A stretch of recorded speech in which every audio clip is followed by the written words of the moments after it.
Like, so no, we doing any years today? Yeah, we're going to look at a bunch of past paper questions on waves and optics. Okay, good, good, good. So, so we're gonna look at how to figure out frequency, wavelength, and thing. We're going to look at, well, critical angle, all that. And We're looking the at hooks thing you can do about that, a like hook, another day. Hooke's law. Yeah. Okay, yeah, I can do back Hooke's law. So I'll prefer to do a specific topic and do questions on it, or just do a whole past paper. What I prefer. Do us. I find you should do a specific topic that most of you struggling with, and do Okay. a lot of And questions on after, it. probably after when everybody okay and don't have any more problems with any topics, then we could go on Then to do a full the paper. paper. Okay. Well, today I'll see if I could do some waves on optics and electronics. But I mainly prepare for waves on optics. Well, let me start. So, Mira, do you know what a convex lens is? Convex lens.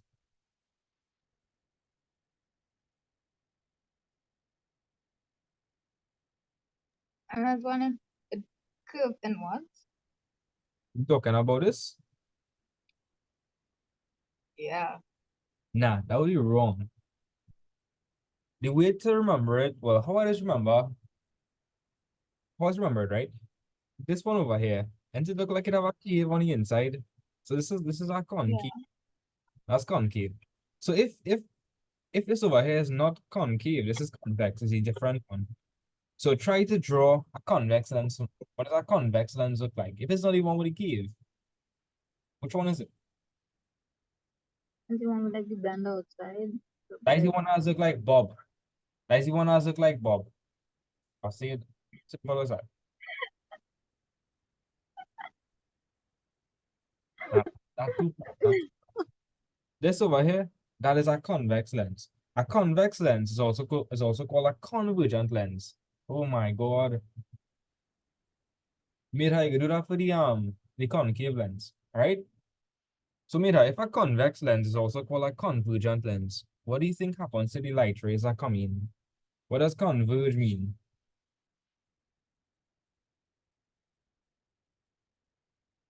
Mira, what does converge mean? like come together. Right. So if you have a convex lens, all the light rays will meet somewhere along the principal axis. You see where's the principal axis and just now. But that is what convergent lenses do. Convex convergent. Everybody okay with that so far? I mean, what Yeah. is the glasses to direct all the lens into your retina? Well, it depends on if you're short-sighted or long-sighted. Depends on which one you will use. Yeah. Where the boss himself then? Where is it? Where the boss himself then? Who does run? Yeah. The real general. He went to collect the timetable today in Port of Spain. Oh, so far, They real run him around. Real run around. I went for the spin today too. Serious? Yeah.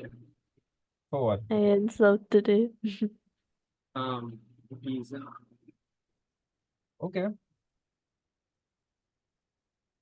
So meet her. You were telling her, you were telling her just now. You were saying that we just use this to correct short-sightedness. And I feel like that's like the what the convex and a convex lens, like they carry all the lenses together. Like they join the lenses. And I'm not sure what we're talking about. Like you're talking about like you have a lens, like that what you're talking about, and then join it. I'm not sure what you mean. But a convex lens is used to correct long-sightedness.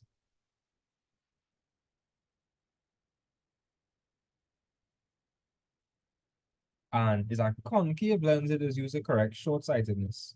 So all these short-sighted people, we're wearing on your face, is a concave lens.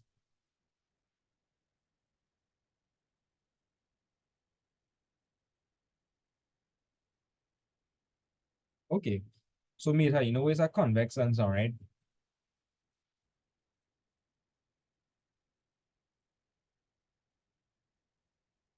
Meta, I need somebody to unmute and move along with me. Hello? Yeah, my tablet was sticking. All right. You understand what convex lenses? Cool. Yeah. And you use convex lenses to correct long-sightedness. So when you're drawing your ray diagrams, that two rules you need to know. So Meta, get the first rule I read. A ray of light which is parallel to the principal axis after refraction passes through the focus on the other side of the lens. Okay. So oh gosh, this side over here, that's behind the lens. This side over here is in front of the lens. If you place an object behind the lens, the light ray that is parallel to the principal axis, it passes straight through the focal point. Let me just familiarize you all with this. So I want to draw a diagram from scratch. Just draw a diagram from scratch. So Meta, the middle of that line, you would call that You the normal? the what? Nothing. You normal? The normal. No, that's not the normal. I don't know. We call that the optical center. Yes, that a value obstacle. We call that the optical center, and it's over here where we just place the lens. So what lens are we dealing with here, Mira? A convex So draw a convex lens to me by that point. like Bob. Draw one. It is Bob. Let me see if I can do it. Okay. Oh God.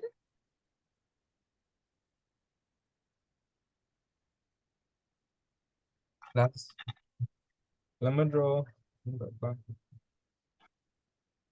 I have neat diagrams I do before class, but I feel like I'll go learn better if I do it from scratch. Yeah. Yeah, so Mira, that's your convex lens, right? And I'm gonna draw light. I'm gonna draw light ray coming in. So the light ray it coming in and it hits in the lens. Now all the lenses have a focal point. So let me just call a random point the focal point. Then this would be 2F. This over here would also be a focal point, and this would be 2F as well. So this point, the focal point is after the lens and before the lens, where it's a continuous length.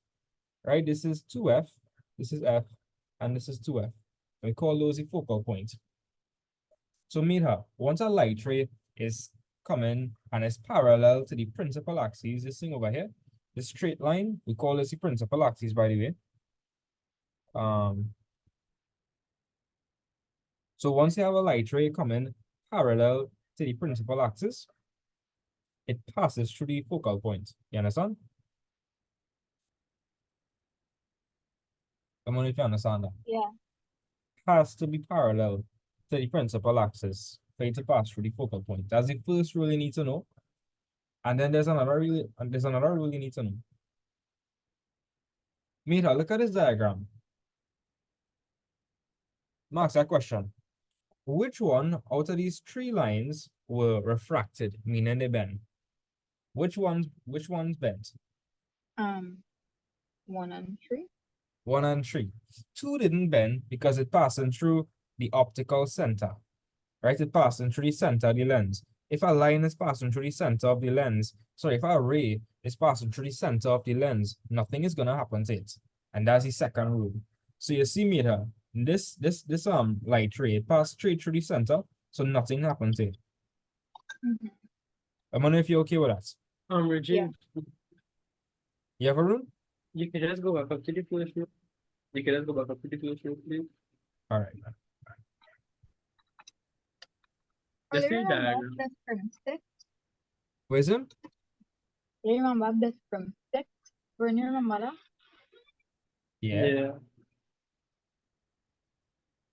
You eating it right now? No, I just remember it. That was very random.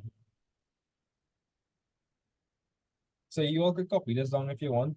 This is on the convex lenses. For exam, right? You just had to draw your diagram. Yes, you have to Like draw. how you but you just had to state the rule too. You don't have to say the rule. You just need to know the rule when you're drawing your diagrams. So the first rule, if you have a light ray parallel to the principal axis, it will intersect at the focal point. Mhm. Take a so you can scroll. Right. And guys, if the light ray passes straight through the center, the optical center, nothing happens to it. It does not get refracted in the slightest. It just passes straight through. So these are the two rules you need to know when you go and you come up with your graphs. Now your graphs, your diagrams. So let me do a couple diagrams. Fun fact, when you're doing convex lenses, you have to remember 5 cases. 5 cases, guys. Mira, you excited about that? 5 cases. About You have to remember 5 cases. Well, you don't remember it, you can come up with it in the exam. But if you can't come up with it, you gotta remember it.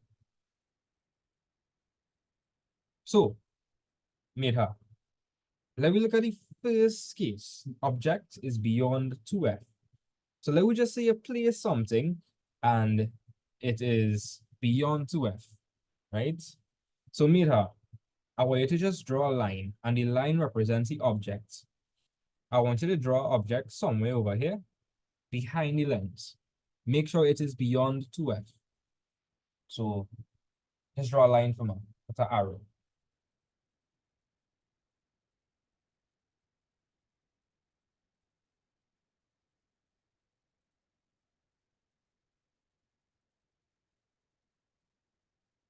Oh no. So Mira, if you're seeing that, then your arrow will be over here, your object.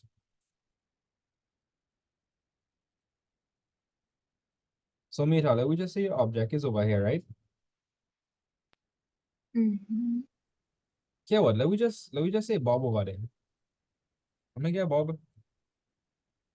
Get Bob. Bob making a special appearance again. So Mira, let me just say Bob standing 2f beyond the lens. This will happen.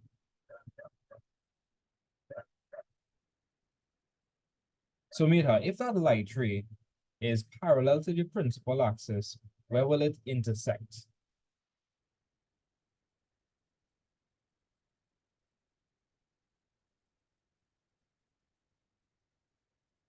It would intersect at the optical point. Now look at the first rule. If a ray of light is parallel to the principal axis when it passes through, it will pass through the focal point. It will pass through F. So draw the line for me. Show me where the light ray is going to cut the principal axis. Mm,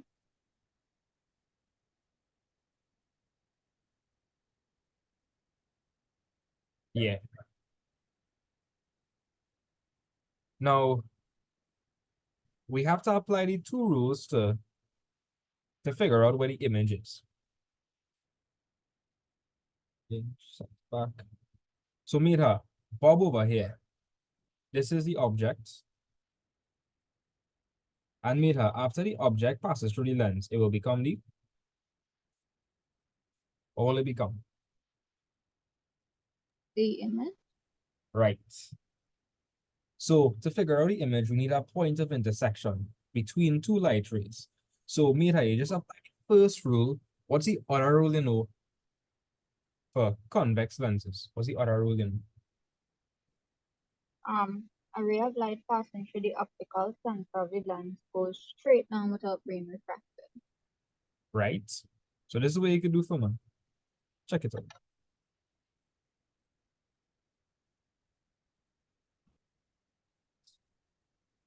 Anybody have any problems with lenses or it's just me?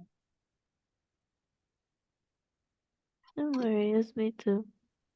Is the same principle for all convex lenses, right? The same principle. You draw your parallel light ray, and then you draw your light ray from the object passing through the optical center. So mirror. You see it intersects over here, right? Mm-hmm. Okay. Intersects over here. That's why image being formed. Yes, that's where image being formed. Now look at this, eh? You think Bob gets smaller or he get bigger there? It remain the same size. Nah, watch. If we measure it, let we measure the object's height. So Mira, what is the object height? Smaller. Measure the object height for me. What is the object height looking like? 1 centimeter. 1 centimeter, about that. And what is it over here? 0.5 centimeters. Correct. So did the object get smaller or bigger? Smaller. Right. And he didn't just get smaller. This is what happened to Bob as well. Not sure what happened to Bob. You introduce burn to Bob. Nah.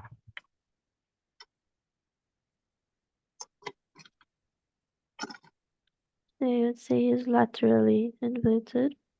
Right. You could say that, or you could just say it's upside down. But yeah, you can say it's laterally inverted. That's correct. So the consensus is if your object is beyond 2f, your image will be real. It will be real because it's in front of the lens, and it will be diminished because it's smaller. It will also be laterally inverted. So I'll let you all try an example for this. So Mira, let me just run through that with you again, right? Mira, yeah? Yeah. Okay. So Mira, I have my object, and my object is beyond 2f. You see now, right? Mm-hmm. And what kind of lens do we dealing with here? Convex lens. Right, so you apply the two rules. You're gonna draw a light ray that is parallel to the principal axis, and because it's parallel, will pass through the focal point, right? And use the other rule, you draw a light ray passing straight through the optical center, and the point at which it intersects, that is your image. Now, what you notice about Bob? What you notice about his image? His image is smaller. Right, his image is smaller. And Mira, is he formed in front of the lens or behind the lens? Where is he formed? In front. In front. So that's a real image or a virtual image? It's a real image. Right. So let me just write that down to the side. If you have an object that is beyond 2f, you will get a real image. And why I say a real image, Emma? What's the reason for that? Because the light rays actually pass through. I think you're saying the correct thing, you know. Like, okay, so how I know is like with a concave lens, it acts as if the light rays actually pass through it, but with the convex, it does actually pass through. Tell me if this is what you mean.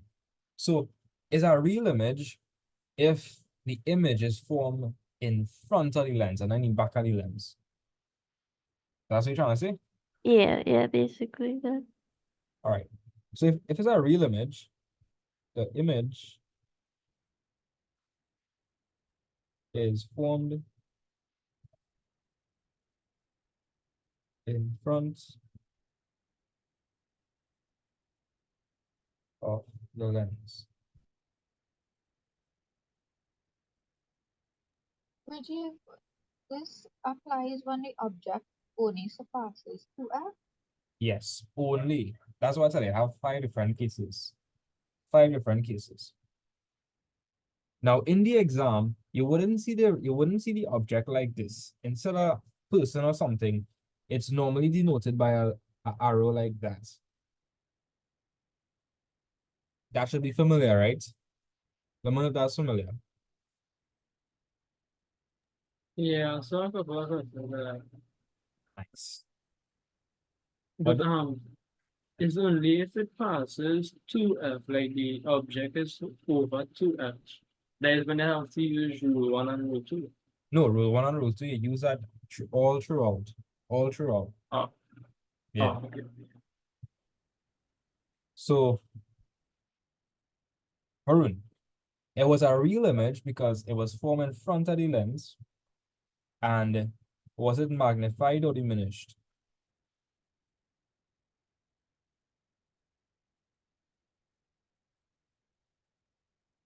Magnified just means get bigger, and diminished just means it got smaller. Diminished. Right? So the image is diminished. And well, that just simply means smaller.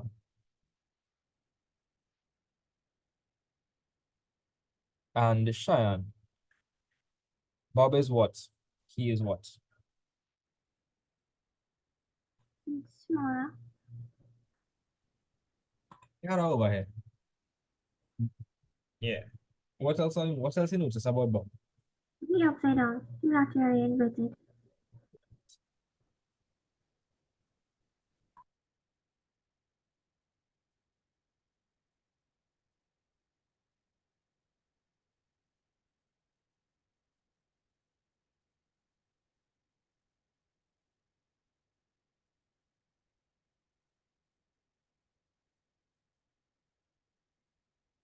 So I know I trolled into the water a little bit, so let me just explain back the diagram.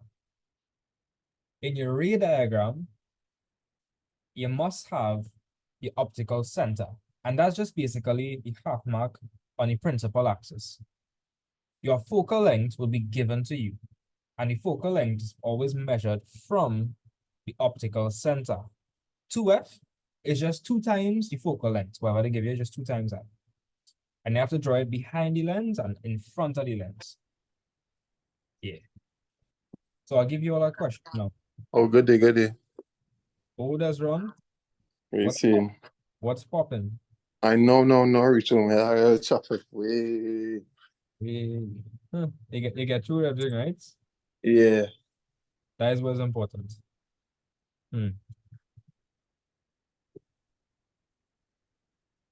What time yeah, they like the for June? Yeah, ask him what time he writes an exam. Yeah. June, like what earlier. Ah, so he went to college and table for June. Yes, sir.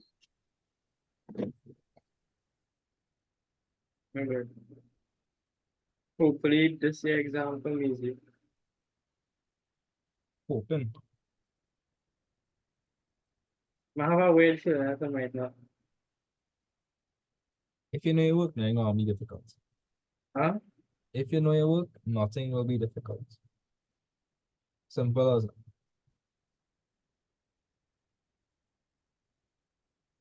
I mean, sometimes it just brings some weird stuff like that on the syllabus. In that case, well, yeah, that's a different story. All right, so I give another question to do.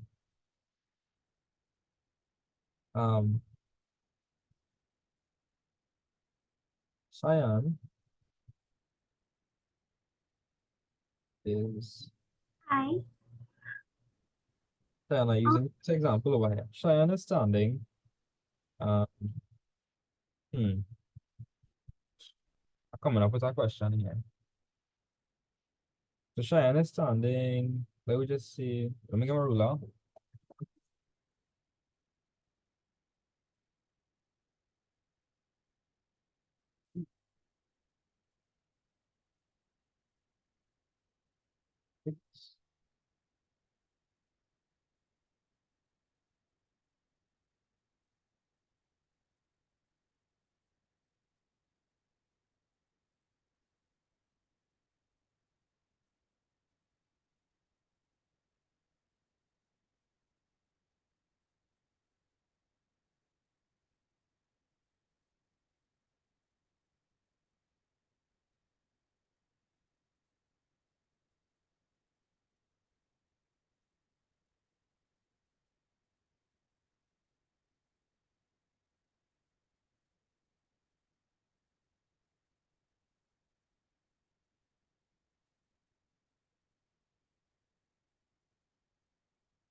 All right.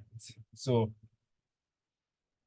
mate, how are you to read that question and tell me if you could figure it out, or if you want me to do it with you on the board. Cheyenne is standing 100 centimeters away I from a 10 convex. centimeters. Huh?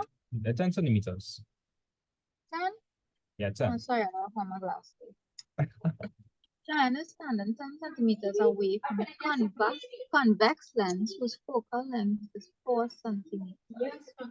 Using a ray diagram, illustrate Cheyenne's image and state its properties. Hmm. If the focal length is 4, then the 2f will be 8, so therefore it's a passing 8. So therefore Cheyenne will fit into Bob. So I'm going to enter Bob. Yeah. Wait. Nah, sure, I'm going to get tinier. Well, here what? I want you to draw a diagram on paper. Draw a diagram on paper. So, Varun, you're my guide you through it.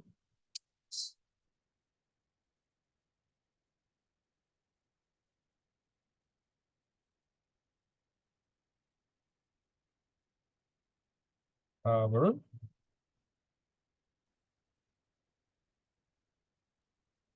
Yes, please. Okay. Cheyenne is standing 10 centimeters away from my concave lens. Focal length is 4 centimeters. Using a ray diagram, illustrates the image and state its properties. Okay, so for those who are confident in that they could do this question, don't look at the board. For those who aren't so confident, I want you all to pay attention. So Varun, we're just gonna draw a line, right? And it's gonna be the principal axis. So Varun, if Cheyenne standing 10 centimeters away from the concave lens, you might need a pretty long line.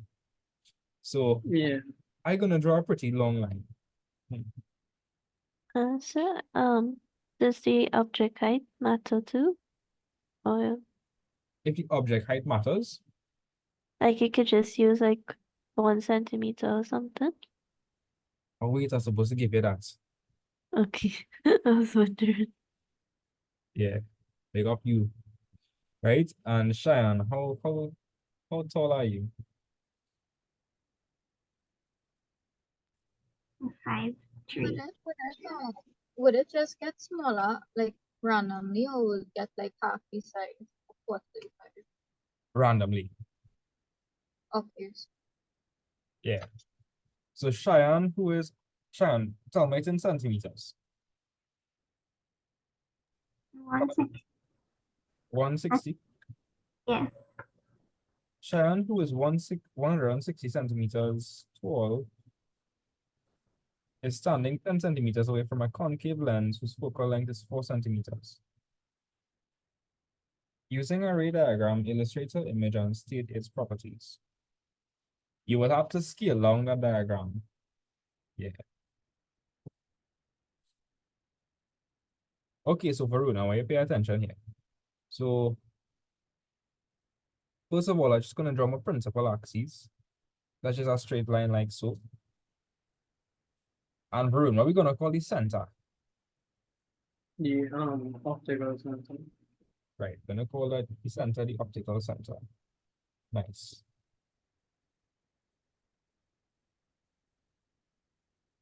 Fixing everything later. Right, and what is the focal length? Tell me, what's the focal length?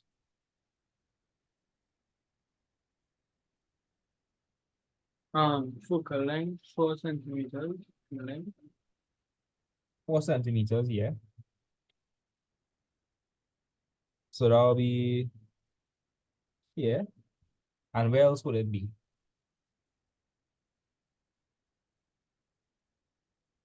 The other side too. Yeah. And what would 2f be? If the focal length is 4.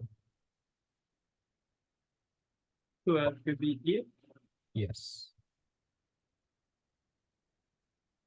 And how far is she away from the concave lens? 10 centimeters. 10 centimeters. So from the optical center, from O, she is 10 centimeters. So that will be over here. Let me know if you understand everything so far. Yeah. Cool. And we had to scale down her height. We really have to. So, what scale you want to use to scale down her height, Varun?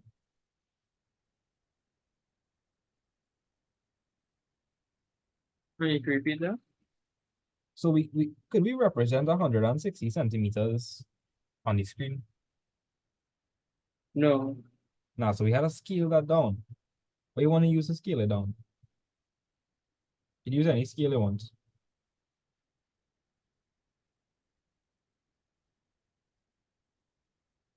But make sure the scale reasonable. So like, it's a reasonable scale.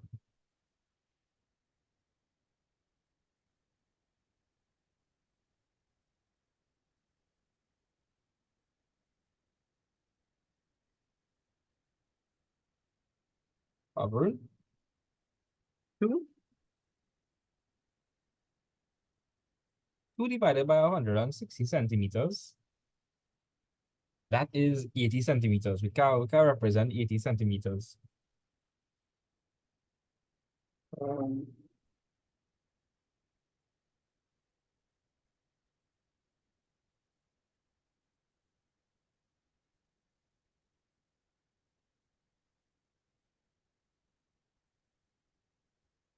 So 2 divided by 160 is 80 centimeters. That can work. Think about something that you could divide 160 by, and it'll give you like a reasonable 20.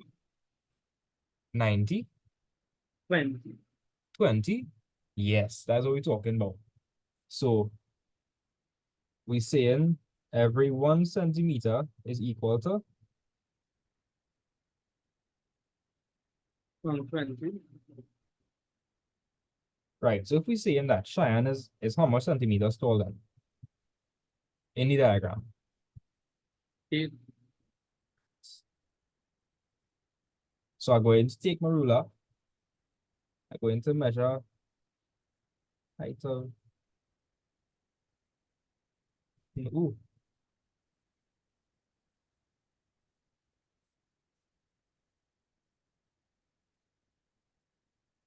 Ew. I had to draw my landscape. Oh Lord.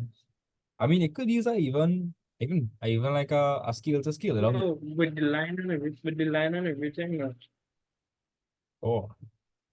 Tell you what, It's enough. instead of 1 centimeter is 20, let me try 1 centimeter is 40. That will save more space. Okay.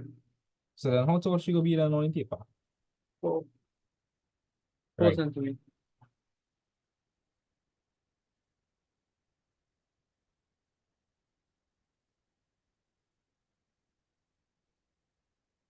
All right. So I'm going to represent Cheyenne with a line here. Opposite of Bob. Bob is not a line. Or it will just you will draw a convex lens by the optical center Yes. and pass through.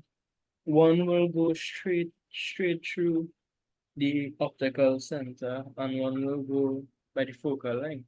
Yes. And wherever it intersects, that's just Okay, uh, I know this now. I know this now. Good. nice. So it's not hard, you just have to remember the rules. Yeah.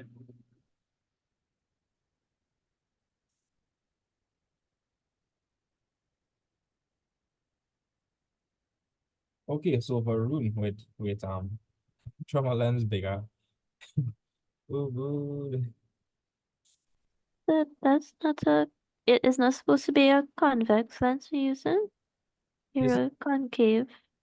did I? What shucks? Let's fix that. Yeah, thank you. These are not convex lens here. Right? Cool. So for Rune, I wanted Shoma, apply the two rules for me. Apply the two rules. One generator. Yeah. Okay, so one become well it that was straight. Yeah. Yeah. Pass through. One, and okay.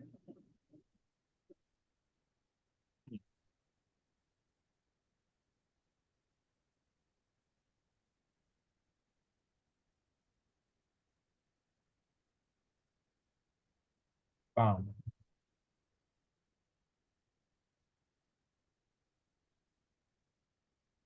All right. And Varun, look at the point of intersection.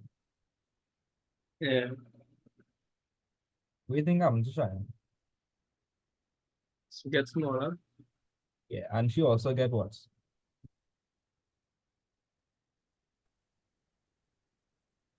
Her image is upright or Upside down. upside down, correct?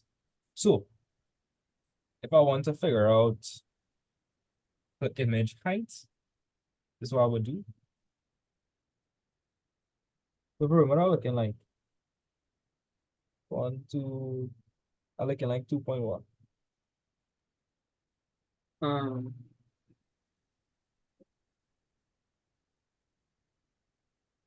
seven. 2.7.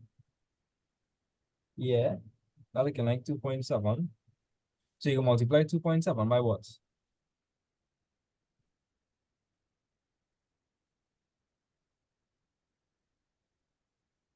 Come over and we can multiply 2.7 by.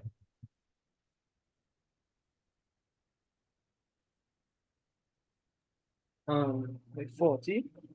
Right. So do that for months and we end up with 108.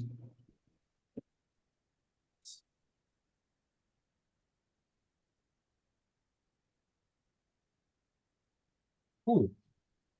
So and Varun, just describe to me. Cheyenne's image will be Laterally inverted. And smaller. right. Just write diminish using fancy words here.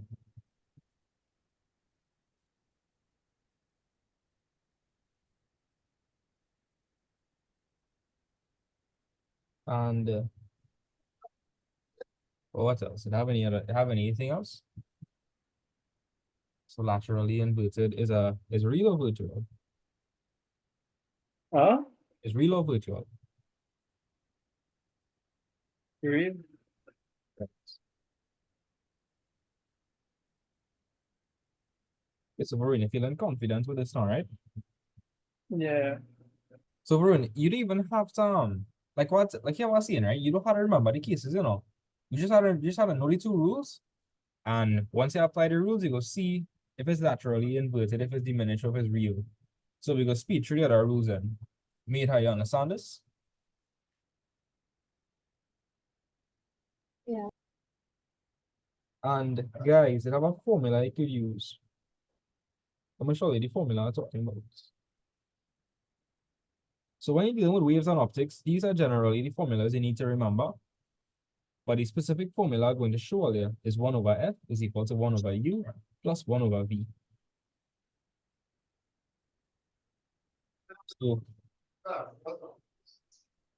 So Varun, let me try using the formula now. So the formula is, let's remember, what's the formula?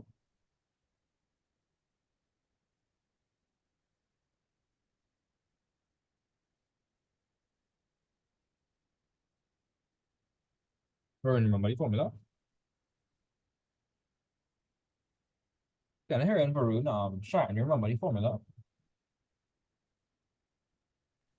1 over F something.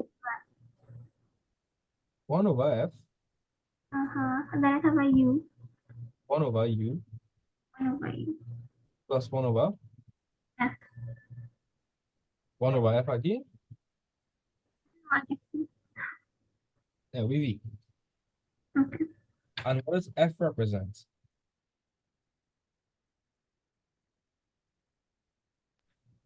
focal point. It was close to the focal length. Okay. Yeah. And what do you think U is?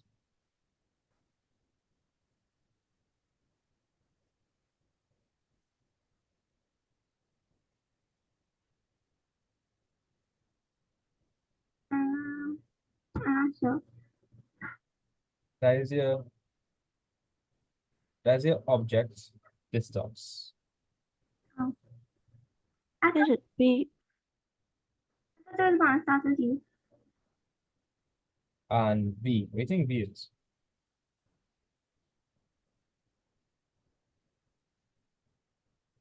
The vertical distance. I don't know.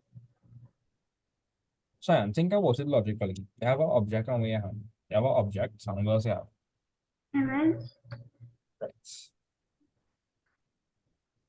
Could it also be the object and image height? Yes. Could also be that.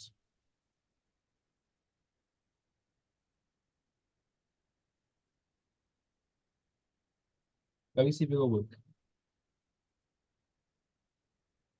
So you could also be the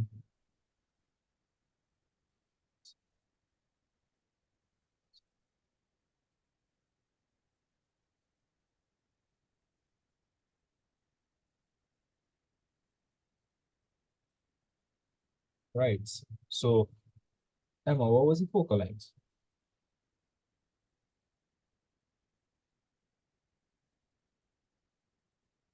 Wasn't it 4 cm? It's 4 centimeters. Since everything is in terms of centimeters, you don't have to convert. Me. Mm-hmm. Right? What was the object? We didn't have the object distance, we had the object height. What was the object's height? 10 cm. And did we know the image height? No. No. Right, so now we had to make V the subject of the formula. So, how am I going to do that? How do I make V the subject of the formula? You minus 1 over 10 on both sides. Right? So that'll be 1 over 4 minus 1 over 10. And that'll be equal to 1 over V. So it's a quarter minus 1/10.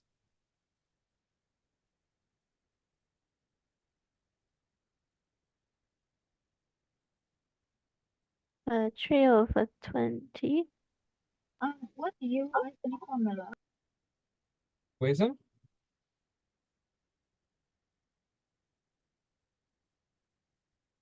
Didn't hear what meters, yeah? Oh, sorry. I see it. Right? And Emma, if I want to find for V, what would I do? You would find for the inverse of V. So VV is equal to 20 over 3. Wait, yeah?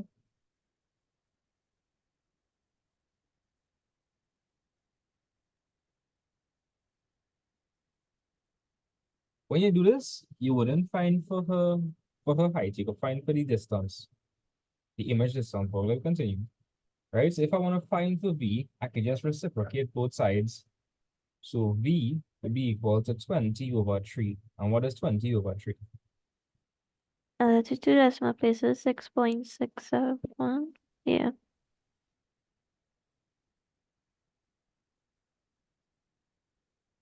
Let me see.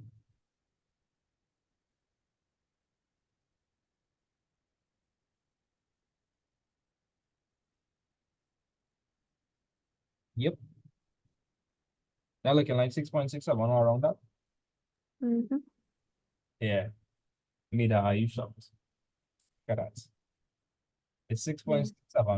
Kind of around that. We remember when you're doing diagrams, it'll have room for error, but it's very cool to see it work out. Right? And Emma, we use the formula to figure out the wait, I forget something here. Yeah. Let we use the formula to figure out for Cheyenne's height, the image. How Right? long you drop off time? Where is it? How long you draw that time? Like 27.5 centimeters.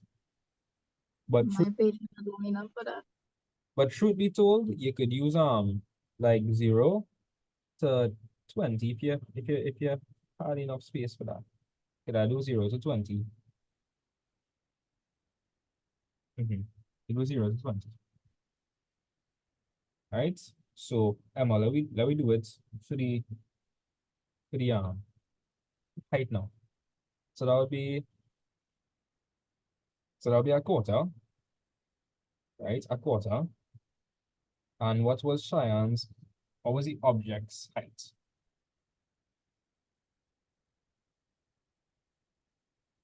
Wasn't it one of? Listen,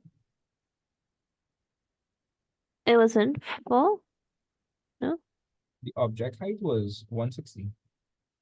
Oh, the original, yes, it's 160.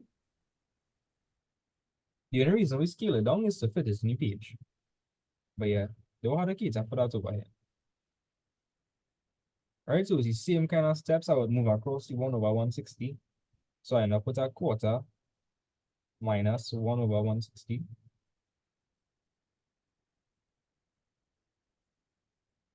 And that will be equal to 1 over v. Right, so where's our quarter minus 1 over 160?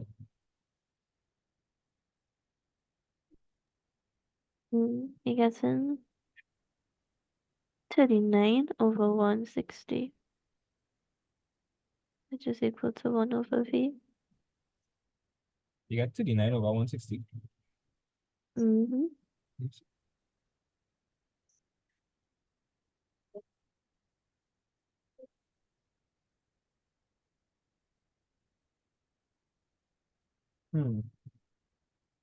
Okay, it would seem like I can't use this to find height. Because if it was true, then you would have get 108. Yes, you can't use this formula to figure out height. Yes, you understand why I said I am, huh? Yeah, Couldn't get through that. that's really weird though, because I think before you're finding the image distance and you end up finding, oh no, you're looking for the image height and you end up finding the image distance. No. When you was plugging things into this formula, you plugged in the focal length, you plugged in the object distance. Because watch, you had told me 1 over 10, right? You got that 10 because Cheyenne was standing 10 centimeters away from the convex lens. So that's the object distance. Oh, okay, I understand.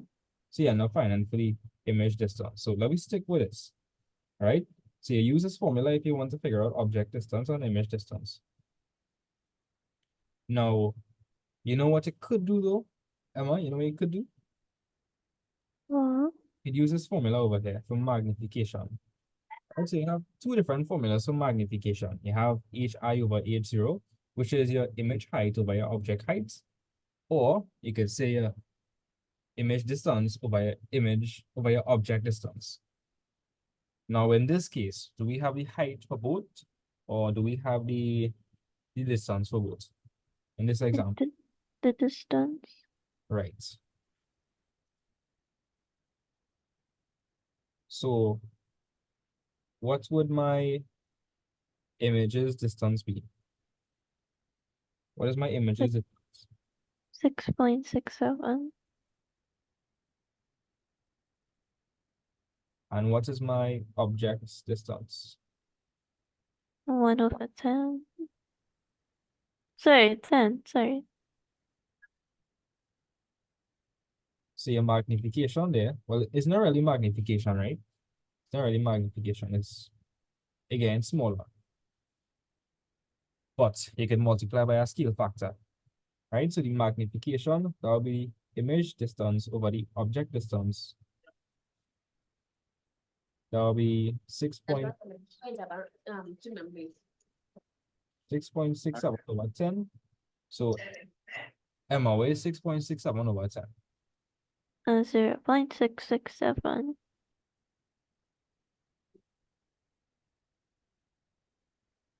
right? I'm still right there. Yeah, so, Oh, yeah. Yeah, you're unmuted. sorry. Yeah.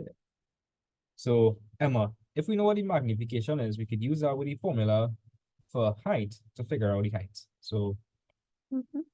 the other formula we could use is the magnification is equal to HI over HO. So that will be 0.667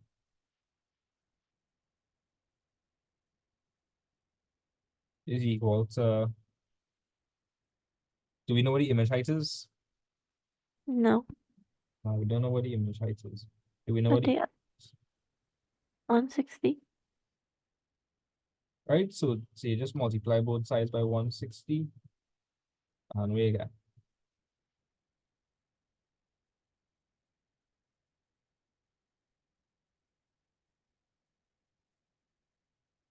I guess it's 106.72.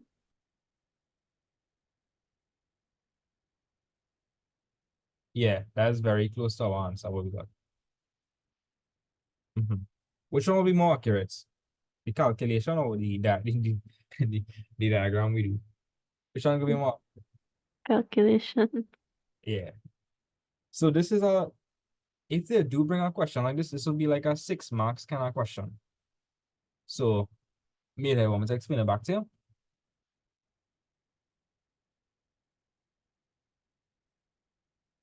No, okay. Okay, Varun, what about you? But calculation one more time. This time. All right, so let me just say they didn't give you a space to do a diagram. They didn't give you a space. They wanted you to do it completely with calculations. So they wanted, so in this question, they gave you the, Mira, what did they give you? They said Cheyenne was 160 centimeters tall. What's that? They give you the object height. Right? So they give you the object height. What else they give you? They give you the object distance. Object distance, yes. And they give you how much is the focal length. Correct. So you could do a ray diagram to get your answer. You'll get approximately 108. Or you could do the calculations.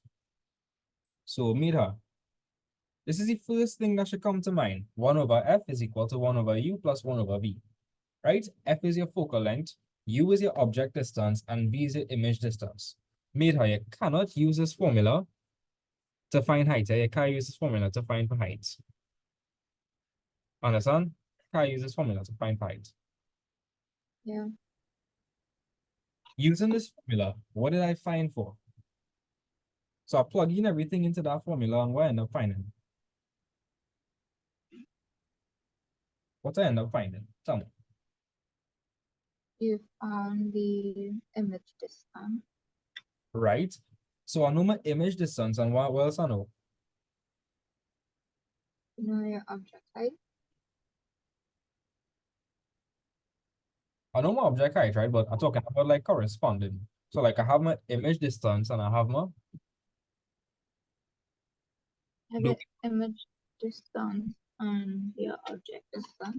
right, because and we know how far Cheyenne standing from the lens. Yeah. So we could figure out the magnifying factor. So that's just simply the image distance over the object distance. So we get the magnification factor to be 0.667. Let me know if you understand that. Mm-hmm.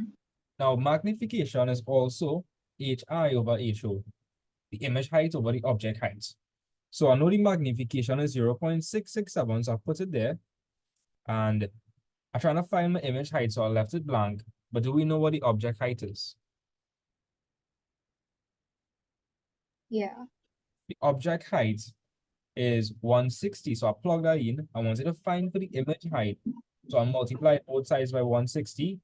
And I get my image height to be 106.72, which is approximately 107 centimeters. Let me know if you understand that. Yeah. And Mira, when we draw the diagram, what we get? We get 108 centimeters. Mira, isn't that cool? Like I can't lie to that. That's kind of cool.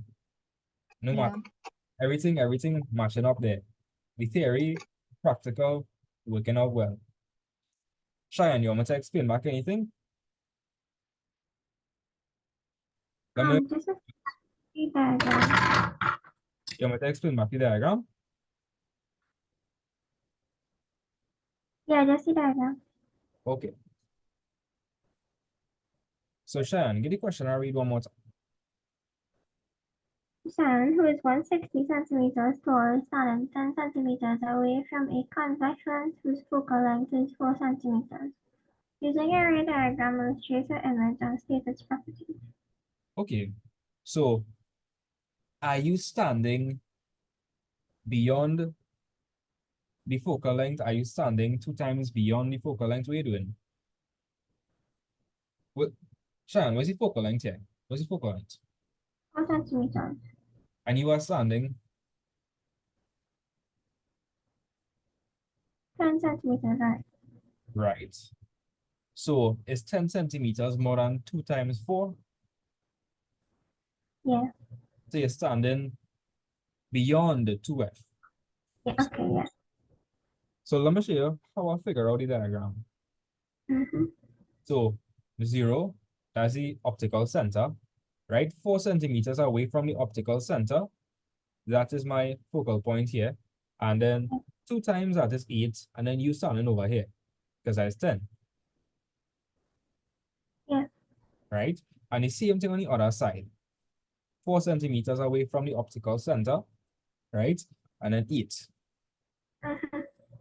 Right. You have to apply the 2 rules. You're going to draw a light ray that is parallel, and that light ray go pass through the focal point. And the other rule is you're going to draw a light ray passing straight through the optical center. And wherever they intersect, that's your image. Okay, I understand now. Nice. And So, yeah, I just wanted to ask, so the only thing you had scaled on was the object height. yes. Okay. If you wanted, you could have scaled down everything else, but you would have had to scale it back up before any calculation you use. If you understand what I mean. Mm-hmm. Nice. So that was a nice question there. You can bring a question like that for like a 10 marks, a 6 marks. Yeah, even 12, probably. But they will break it up into parts. So made her, that is our object that is beyond 2f. As you could see, if the object is beyond 2f, it is a real image, laterally inverted, and what else? Tell me, made her, what else? So it laterally inverted is a real image and is always what? Diminished. Yeah, it's always smaller. It's always diminished. Perfect. Now, let we look at an object that is at 2f. Exactly at 2f. So, Cheyenne, I want you to help me with this diagram. So, Cheyenne, just draw an arrow by 2f. Draw an arrow by 2f. By 2f? An arrow by 2f. So, if somebody's standing up by 2f and they're going to have a height, Yeah. yeah, so draw arrow. Nah, not so long, because we had to utilize the lens. Okay. Okay.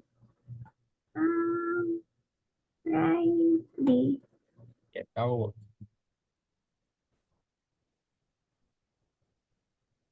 Who are the fearlesses? Yeah. I was not going to say that. Anymore. Not going to say that. All right. So, Cheyenne, I want you to apply the first rule. Remember the first rule? Did I say draw the line? Show me what you're talking about, and I'll tell you if that's correct. Show me. Like,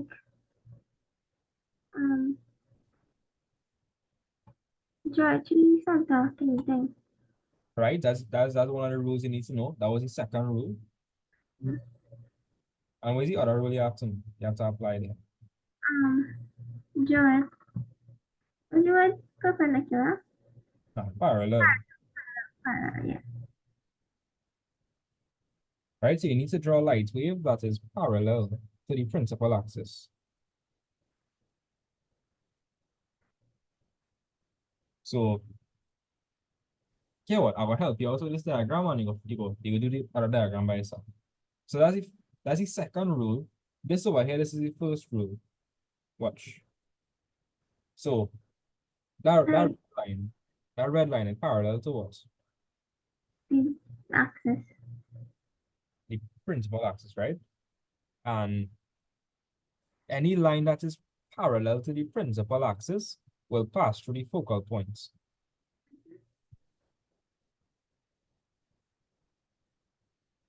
All right. Triangle intersect at directly to F. Ooh, check you. Yes, yes. That is very true. Very true. Mm-hmm. So that worked out then. Yeah.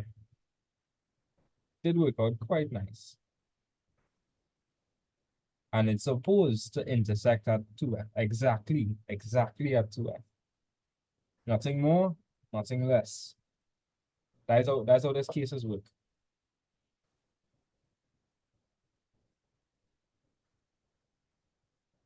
But Cheyenne, look at this, right? You start off at 2F and the image is at 2F as well. Do you think it gets smaller or bigger? Remain same. Oh, I thought I'd catch it, you know. Yeah. Ah, boy, I'm proud of you. Hmm. Right? Made how you understand why we remain in the same? Yeah. All right. Varun, what about you? Like, you can say that again, so sorry. Okay, no problem. So Emma, look at the diagram, right? I apply my two rules. And by the way, this is if you're at 2F. If you're at 2F exactly, then the image will be formed at 2F in front of the lens. So if that is the case, is a 1-to-1 copy, it's just laterally inverted. Oh, okay, I understand. Yeah. But anyway, Jonathan, how are you talking about the next one? I didn't hear if I were. I don't know if you understand this. Mm. You understand this?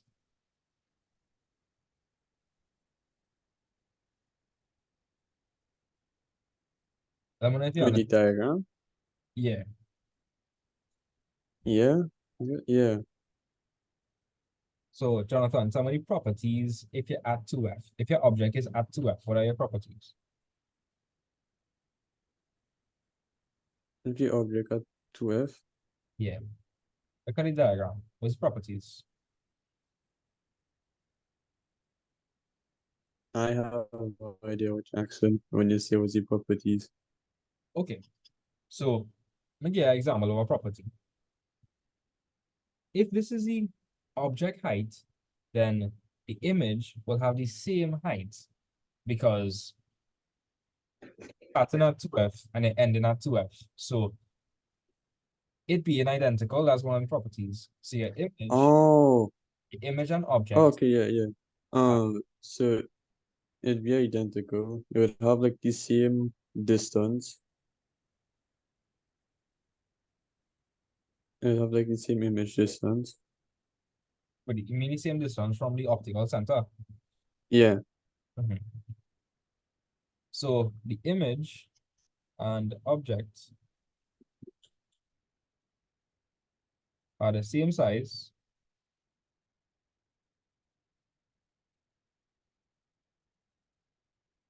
So Jonathan, generally when they ask for properties, I'm gonna tell you what they're asking for, right? They're asking you, is it smaller or bigger? Right? Smaller or bigger? Is it real or virtual? That is what they're asking you. When they talk about properties, they're asking you if it's magnified, if it's diminished, or if it's real or virtual. So Jonathan, the image and object is the same size, and is the image real or virtual? It real. Right. Am I real? Because it flipped. The images flipped. Nah. The reason it's real is because it's forming in front of the lens, not behind the lens. The image is formed in front of the lens. If the image is formed behind the lens, that is what's telling you that is that it is okay. If Imaginary. nah, you wouldn't say imaginary, you would say virtual. Yeah. Right. So everybody okay with that? I mean, if I understand that. Yeah, That's when you come in kind of late. Um, yeah. hmm. Let me see if I can explain one of the examples for you. So that's wrong. You have two kind of lenses you need to know in physics: convex and concave. Convex lens is also known as a convergent lens. And what I mean is, if light rays coming in, it will converge to a point, and that's what it does look like.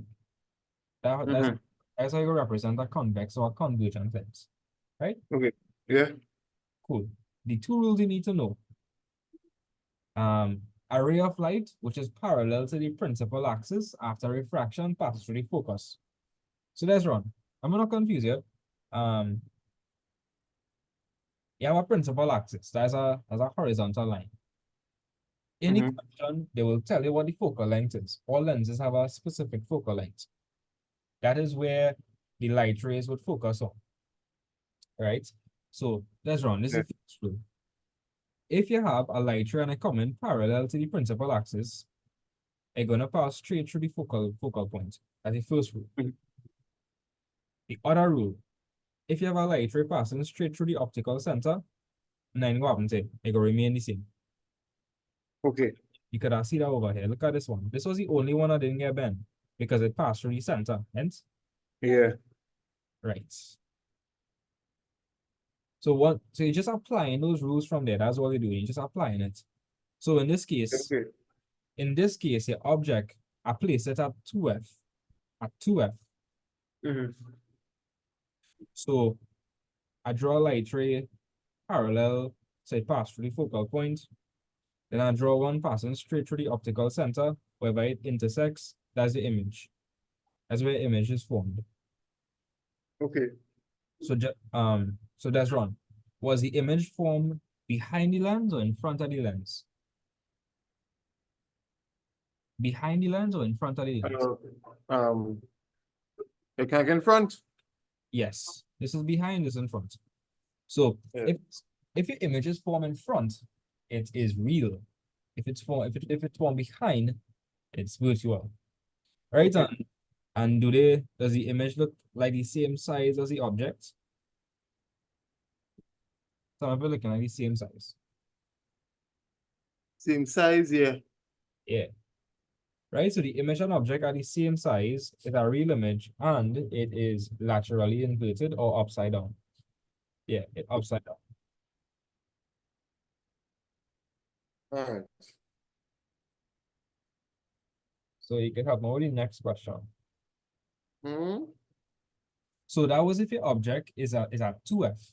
Over here, let me look at between F and 2F. So that's run. You're between F and 2F. So draw arrow from it to represent the object. So draw arrow. According to the Between F and 2F. yes. And you're always starting behind the lens. Right. Yes. Maroon, how you find the lenses so far? Easy, hard? What do you think?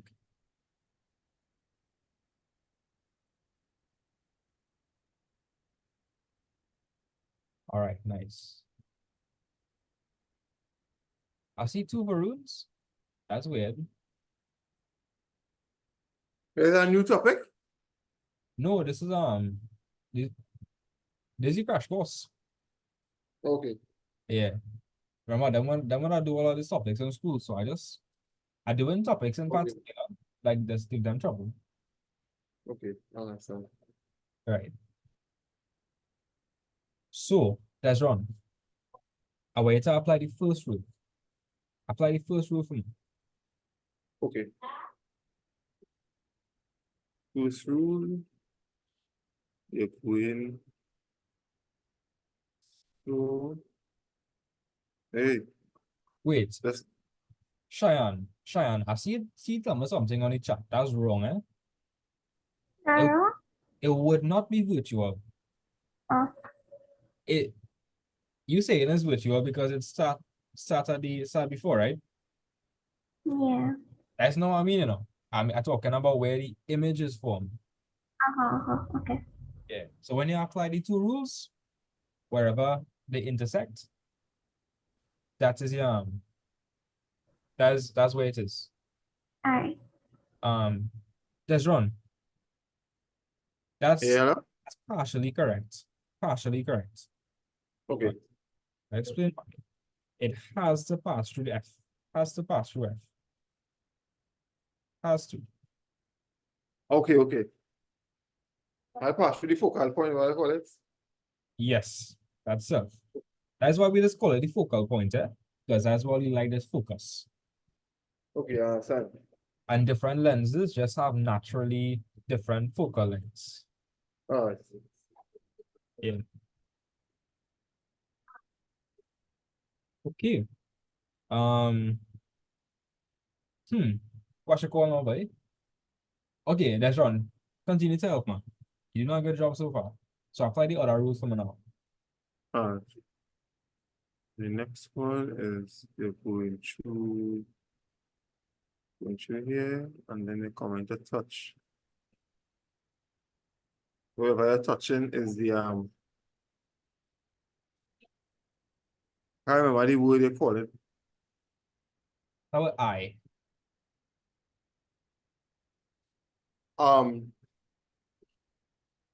Yeah, image.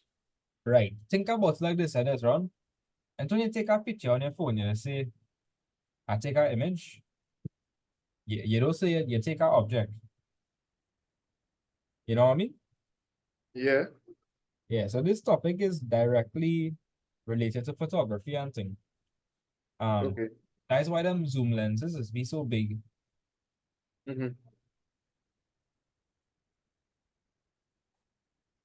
All right.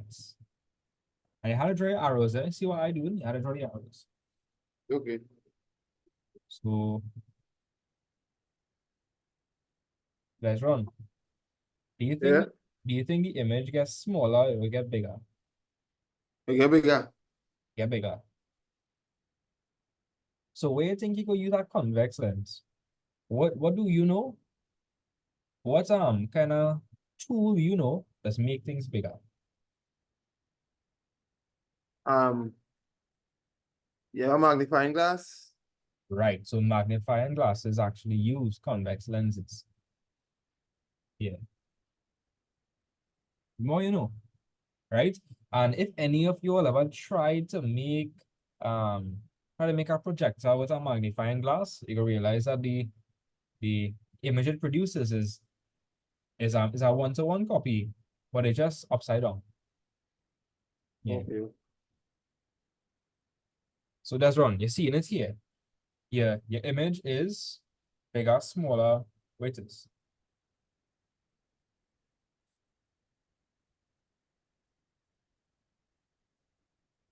Huh? So your image is bigger, is smaller, Image bigger. right? So image is bigger than object. Right? So you have magnification there. And that's run until you have magnification. Yeah. Right. What else you notice about the image? Is it Image upright? move. Is it upright or is it upside down? Um.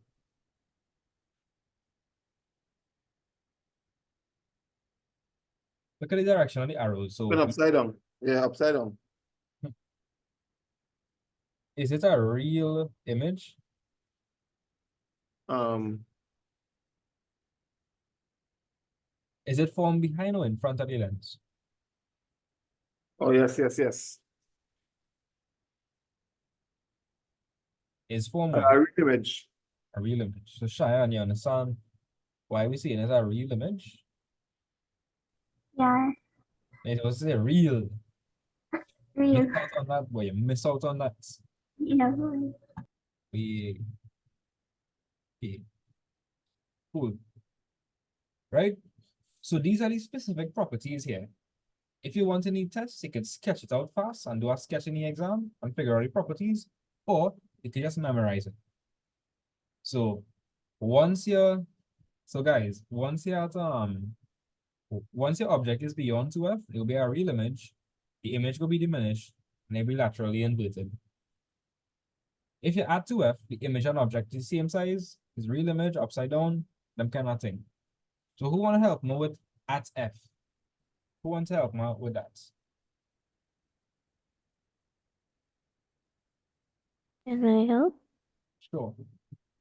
So put down an object, put down an object somewhere. Can't just be anywhere. What the object gotta be? Right. Object gotta be at F.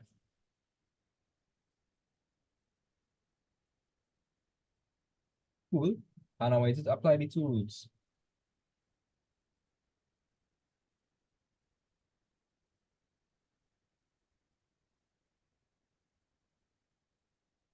wait, I was not about to say that like was a real street. Oh gosh. Sorry about that. You back again there? It's okay.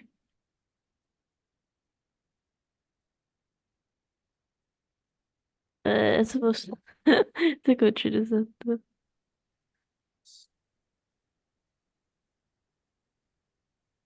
Oh, you didn't fix it.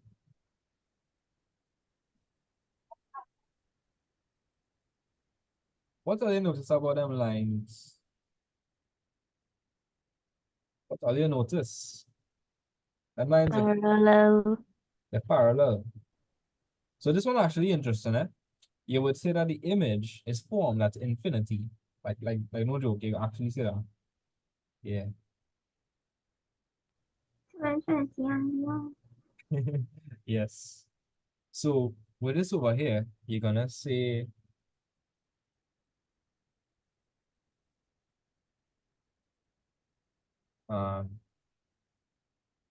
image is infinitely large.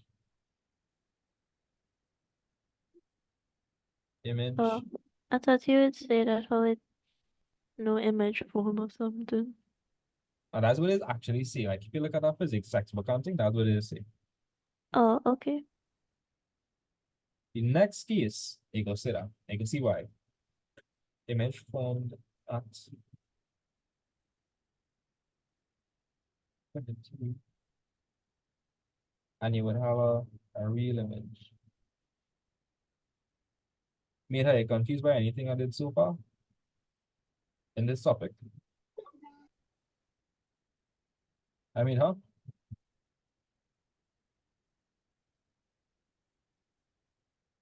I'm here, I mean, huh?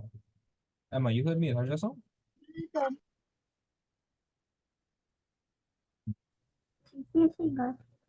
Bro, you had about me, huh, Mike? Rajiv, you share this? God. Do you want to write about that? Do you want to say that's not? I gotta stick up it. Yeah. After class, I will meet and it's up on Sunday back. Yeah. Varuna, you can get it, you can through the recording, right? On the notes? Yeah. Cool. Who wanna help me finish off with the last one? The last one. Who wants to help me with the last case? I'm waiting, I'm waiting. I could do it. All right. So, Shoma, where will the object be located? If we're dealing with this case.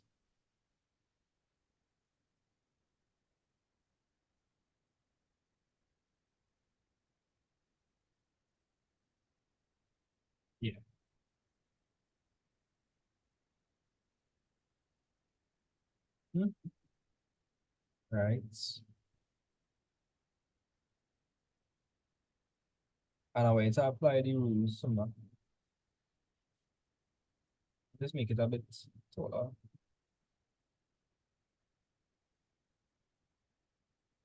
Yeah, mira, apply the rules,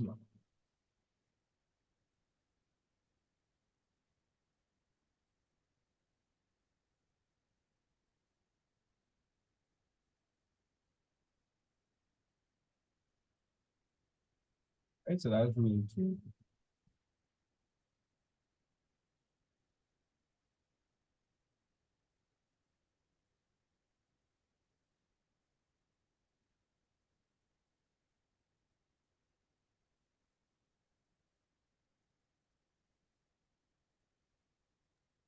That's it. Who's that, Vanessa? I want a pie. Wait, But what? how come I didn't put through the optical point? Oh, wait, so I didn't draw it through the up. What the hell? Oh, God. I didn't ship on this day. Yeah. No, I So don't yet. those would not intersect. Nah, because they are.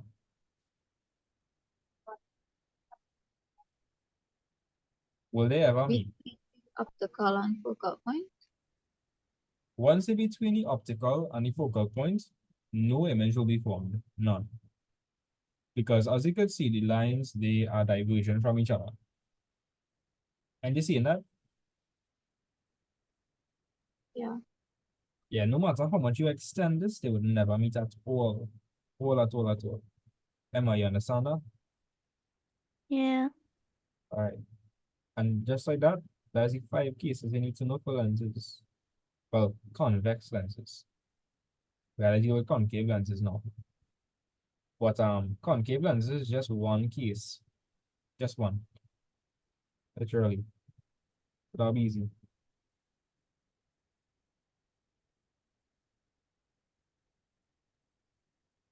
I didn't realize how simple this topic was. I don't know, some people just make this topic seem so hard. Like even in secondary school, I didn't understand this. Like I come up with these rules, and the rules make it so easy. Yeah. Once you apply the rule, it's so easy. But if not, it's like where to even start. Yeah, because the way they taught you is like you have to memorize how the diagrams actually look. But now you actually know how to come up with them. So if you forget it, you can come up with it in the exam. Yeah. Am I opening your eyes to the lights? If the author. It's nice. Shame I didn't start physics lessons sooner. It's okay, I do not know, but I learn it now. Yeah. I just feel kind of iffy, yeah, because I doing maths for a reasonable amount of time, and I have my own notes for maths, right? But I don't have my own notes for physics, so I feel kind of bad. So I had to work on my own notes now, because like I can't teach other people notes. I had to make more notes like this. Yeah. So Emma, will an image ever be formed? No. No image. And if it don't have an image, then it wouldn't have any other properties. Mm-hmm.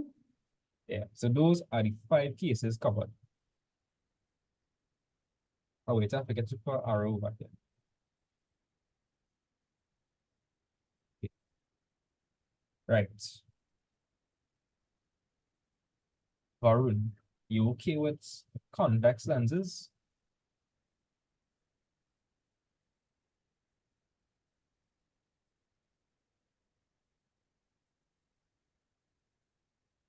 Yeah, Okay. Are you confused by any of the cases? nope, So Varun, let me just say any exam and you forget. You forget you didn't memorize anything. You feel like you could come up with it in the exam? Like be honest. each, Okay, nice. Just apply the 2 rules. By the way, guys, Okay. the focal length on either side, Varun, do you think that they are equidistant or they are different lengths? What do you think? The focal lengths. Do you think they are equidistant? That just means same distance. What do you think? The same distance? Yes. Right. So let's move on to concave lenses. Right? By the way, let me just put the uses of they could ask you that. The uses.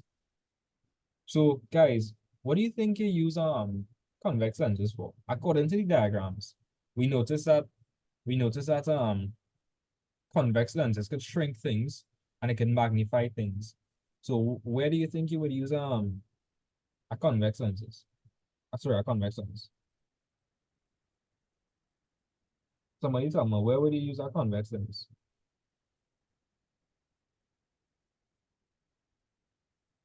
Cheyenne, make a guess. Where do you think you will use convex lenses? Is it a magnifying glass? Yes, because that's wrong. So, which example it was very. Yeah. If you between F and 2F, you notice the image is bigger. Yeah. So the primary use of a convex lens is magnifying glasses.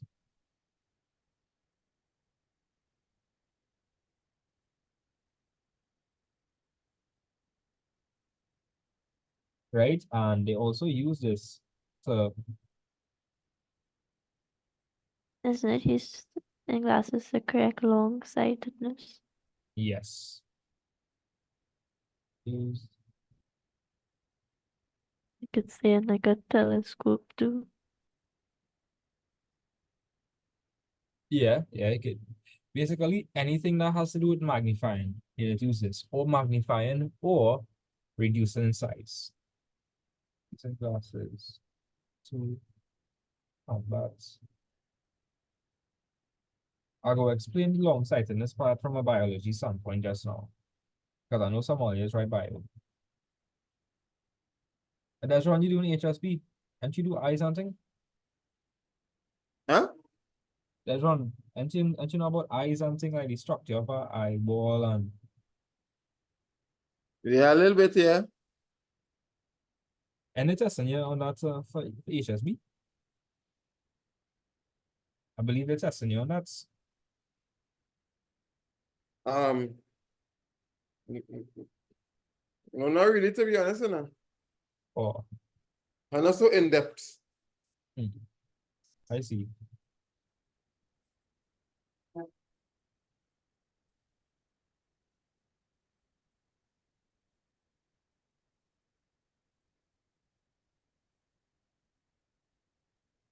Cheyenne, you know who does also use convex lenses?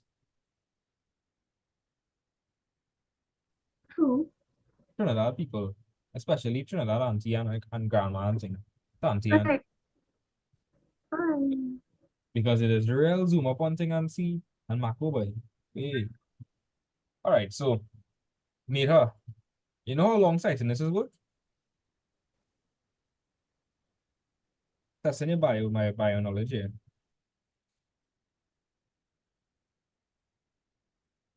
Long-sightedness. Yeah, Um, yeah, when your retina can direct all the lenses together, right. or the light rays together. So like let me just say light coming in from your eye. It ideally if you have 20/20 eyesight, it's supposed to converge at the back of your retina. But if you're long-sighted, it's actually converging all the way back here if you were to draw it. You understand what I mean, Mita? Yeah. But if you use a convex lens, what it will do, it will bend the light rays so that it will converge and hit the retina. Yeah. Emma, you understand?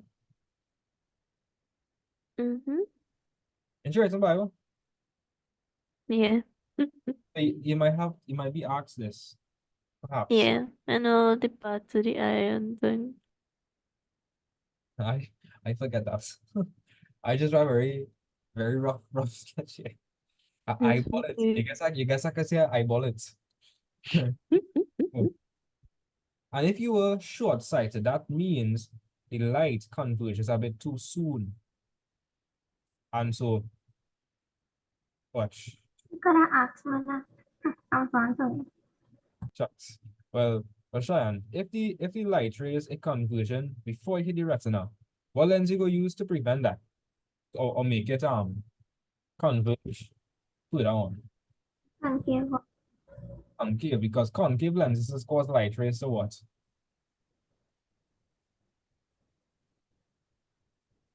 Or concave lenses as well.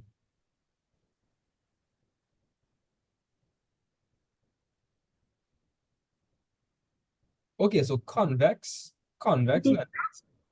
convex lenses, it is converge to a point. It is take the light rays and bring it to a point.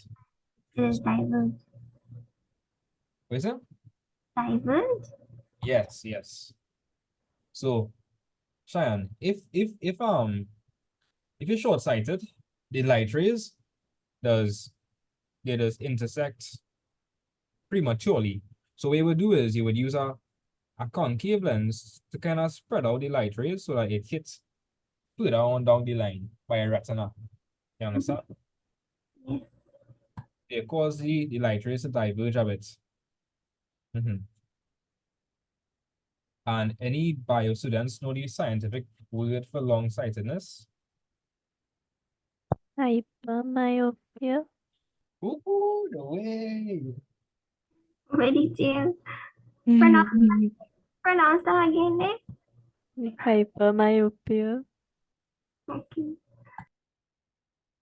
That's I great. think short-sightedness is just myopia or something. Myopia. So spell that, eh?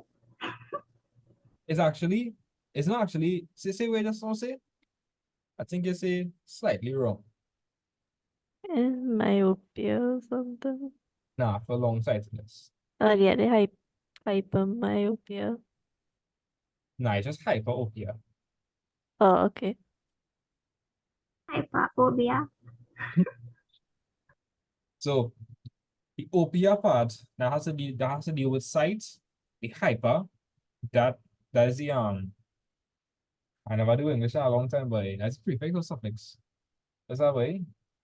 What does come first, the prefix or the suffix? I think it's Assume the prefix. Prefix, I think. yes, pre means before. Pre means before. Mhm. Yeah. So hyper as the prefix there. And myo, that's the prefix there as well. Tell all there, don't teach English. Me and that. All right. So on to concave lenses now. Oh, before I move on, I will just have a pop quiz. So, Jonathan, Yeah. I want you to draw a convex lens. Quick. Draw a convex lens. Quick. Uh.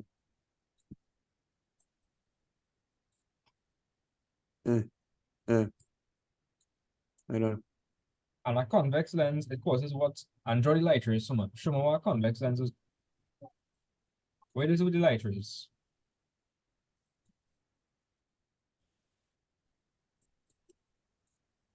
Right?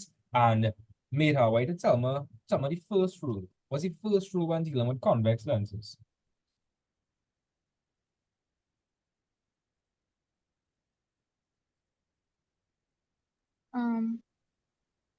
Once it passes through the optical point, it doesn't change direction. It doesn't come to it doesn't bend. Yeah, the property is it isn't refracted. Yeah, isn't refracted. Because we're gonna do this just now, Meet her. Hence, when you go, like according to what Jonathan draw just now, these light waves are coming from the air and they're going into what? They're going into what? What's this? What's the lens made up of? Glass. Glass. So because you're going from air to glass, you're dealing with refraction there. Fraction. So if you pass through the optical center, there's no refraction. Right? Yeah. Cheyenne, wait, tell me the other rule. What's the other rule from convex lenses? Entirely parallel to the principal axis And if it's parallel to the principal axis, where does it cut in front of the lens? by the focal point. Correct. Correct. Nice. And Cheyenne, where if you have an intersection behind the lens, that's a what? Real or virtual image? Virtual. Right. And if you have an intersection in front of the lens, Real. right. Awesome. So we're good with convex lenses. Nice. Concave lenses now. That's the symbol for concave lenses. You guys remember it. A cave is kind of like an opening. So cave, concave, divergent. Cheyenne, out of these three waves, no waves, out of these three light rays, which ones are affected? Which ones are affected? 1 and 3. So which rule do you think also applying over here? Out of the two rules you just now learned, which The, rule?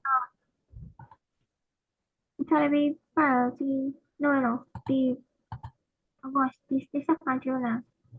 Passing through the The what? origin. Oh, the Object something. optical center. Optical center. So it's the Value same rule, it's the same rule here, right? So exact same rule. If you're passing through the optical center, there's no refraction. None. This is the other rule you have to know. All right, so let me just do a half-crack diagram just to explain it. To show you a way to just plop down a concave lens somewhere. Anybody wants? Hopefully, anyway. in the middle. Yeah. Split in the In the middle. Yeah. Remember when we used to sing that song plenty? That song now come on. Oh God. Oh God, oh God. Oh, that looks like a chess piece. I feel like in chess right now. Hey, that the queen. That the whole queen. Is the queen of the arm? Nah, that look like a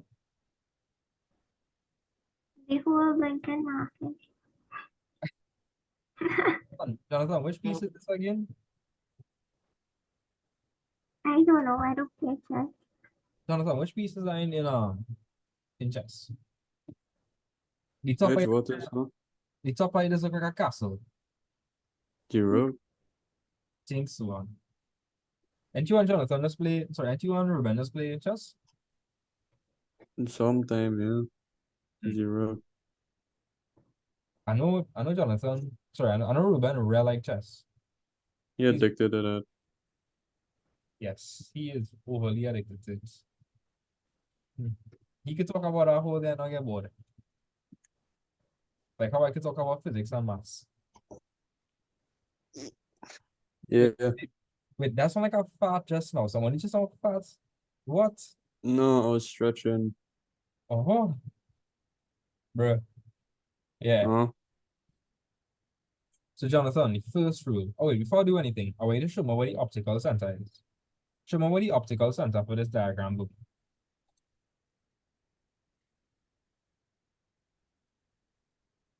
Optical center? Yeah. You What's know it, that? you was paying attention to class or nah? I was. Oh, okay, I'll just making sure. Yeah, watch. Optical center is the middle point. The lens, the exact middle, right? So I do nothing fancy here. This is a sketch. So this is my optical center. I will show me show me the focal. Okay. I want you to choose a focal point. Choose a focal point. Choose one.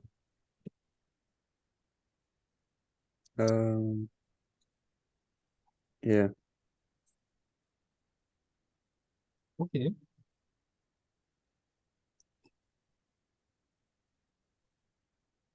And if I see focal point away, it's a show me where 2F is.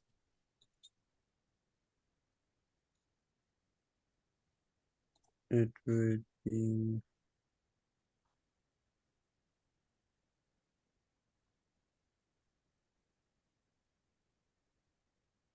be here. Right? So that is behind the lens. Show me in front of the lens now.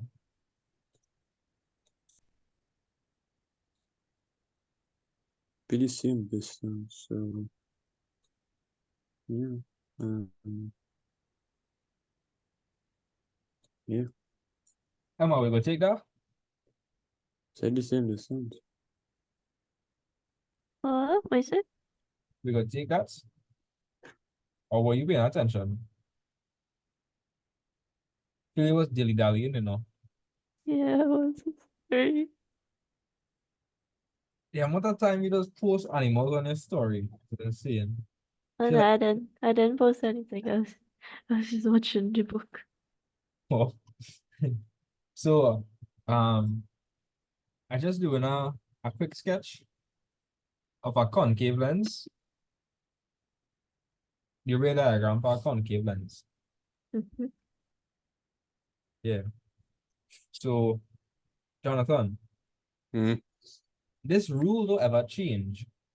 Anytime you have a light ray passing through the optical center, it is not, there's no refraction, it remains the same. You understand? Yeah. Now, Jonathan, let me just say you have a light ray and it coming in. Since it's a divergent lens, what will it do to that light ray, that incoming? Go like so. Yeah.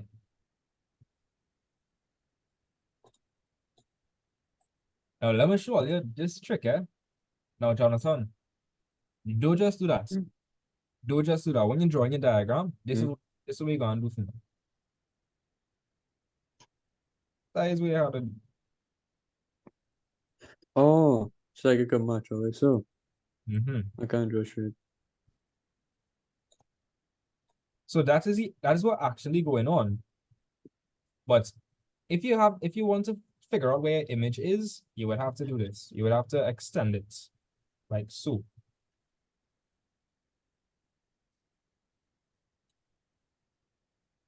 So that's the different rule. So that's the rule you need to remember.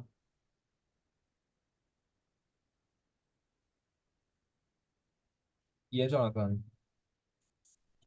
That's correct. So Yeah. so Mira, you understand this rule?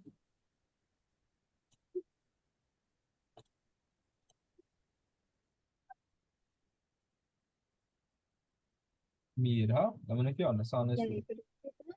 Yeah, I understand. You want me to explain it back again? Yeah. Okay. So I want you to read the rule first of all. Give the rule a read. A ray of light that is parallel to the principal axis after refraction appears to be coming from the focal. Right. So first of all, Mira, you understand this is a divergent then, so the light rays will get diverged, you will get spread apart, right? Yeah. But you're not just when you do your diagram, you're not just doing that. Nah, you're not just doing that. It's come like it coming from the focal point. So this is what you're gonna do. So you're gonna line up your focal point with this. Wait, not come. Like- Wait, not come. Yeah, mate, I understand what the sound do? Yeah. Yeah, so that's the different rule here. Varun, let me know if you want me to clear up any doubts or anything. Do you understand that? I understand. Right? So that's the different rule you need to know. So you can take a screenshot or something if you want. Those are the two rules.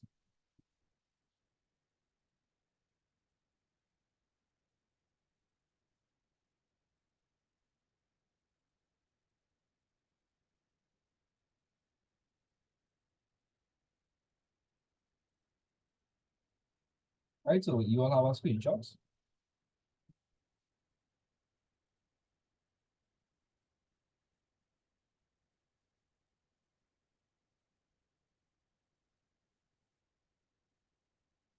Varun, you have a screenshot? Yeah, look up at it. So, Varun, I want to read this one. Read that.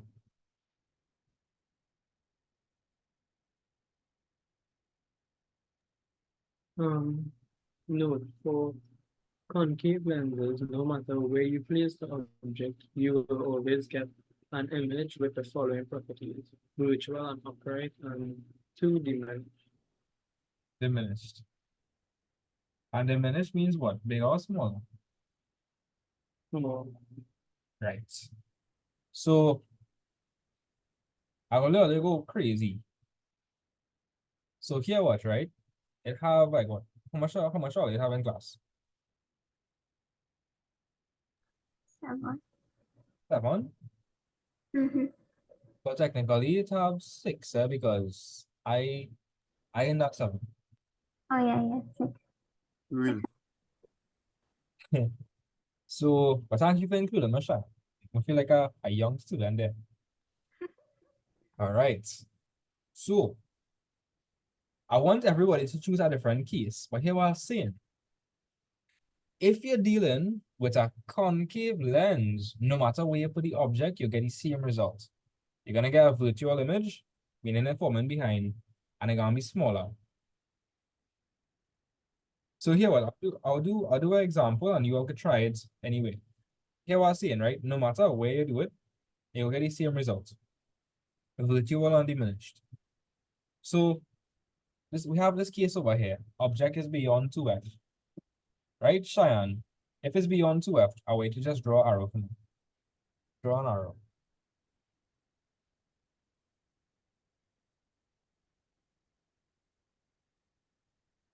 Why ask that? Can you repeat that?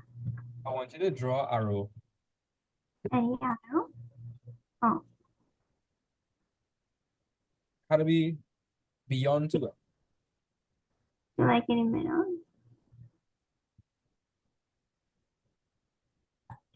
Is beyond 2. Okay, I wait to read this one. Object is beyond 2f.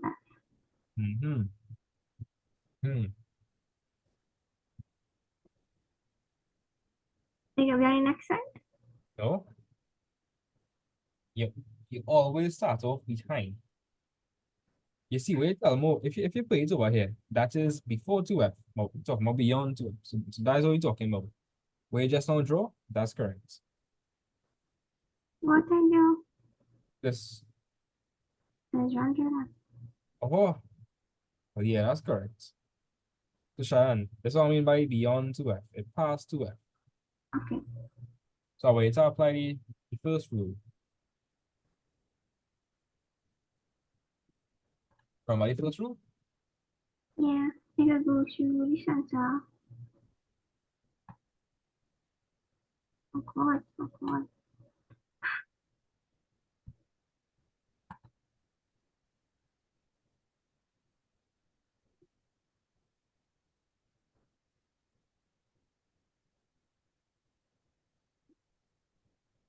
Take a mask.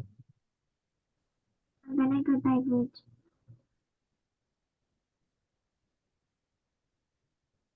So show me what you mean by that.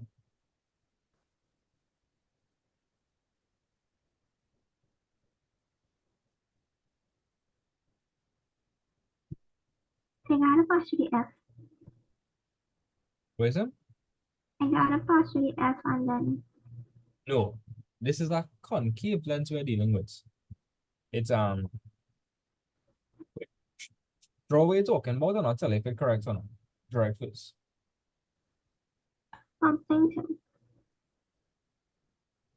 Yes, something so that's correct. Now, let me show you what's gonna happen specifically. And I gotta do that. That was the dotted line.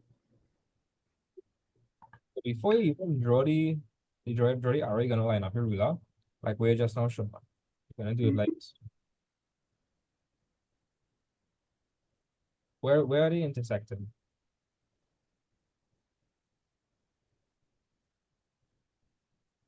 Okay. Yeah, show me where it intersecting. Where is where are the two light rays intersecting? over the Yes. I'm asking a question, Shia. Where did that form?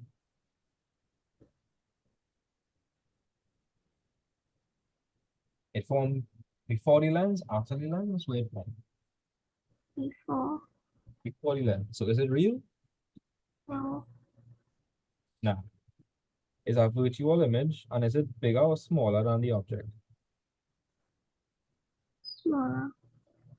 Right, so it's a virtual image and it is diminished. Just means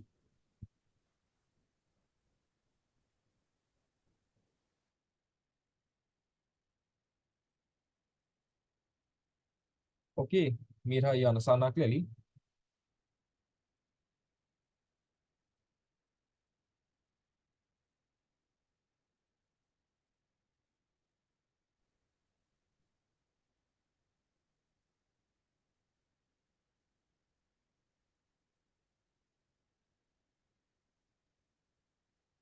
Mira,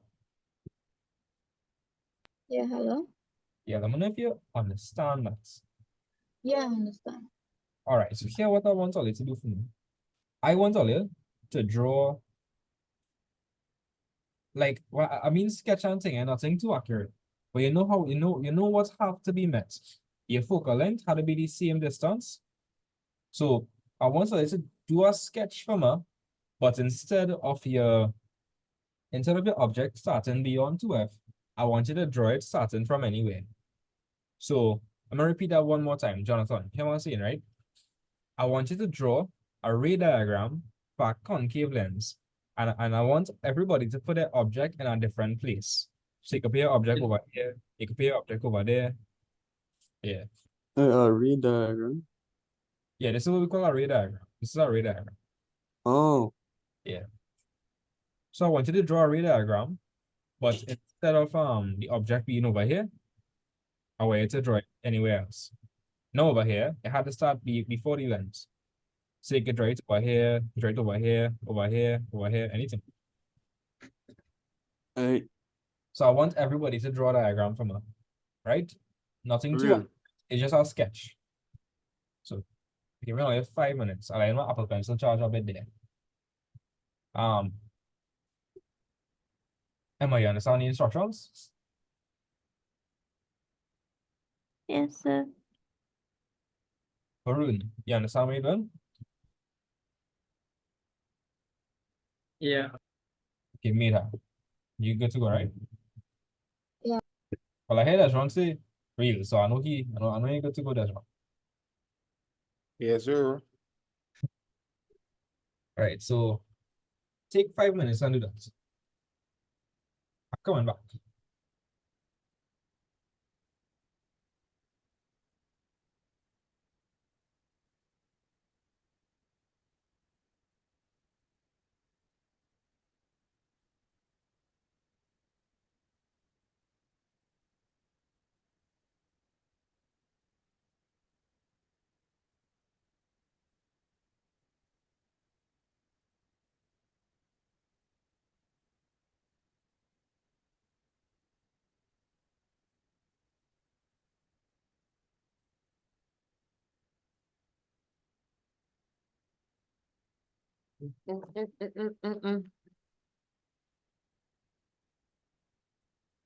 Let's get on a rookie, man.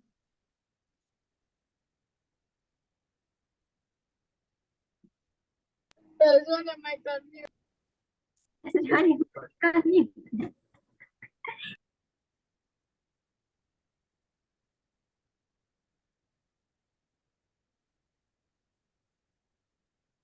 My bad, guys.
With them lights.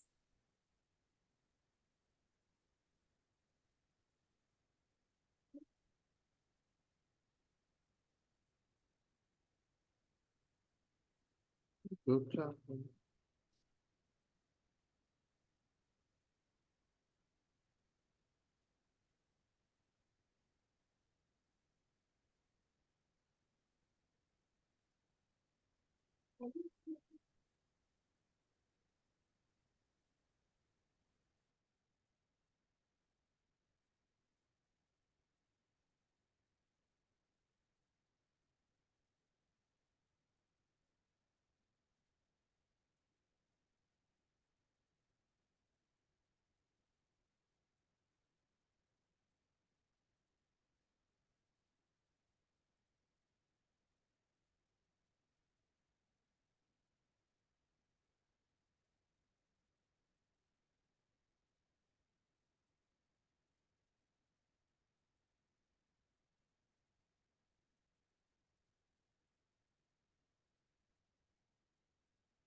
All right, guys, I am back.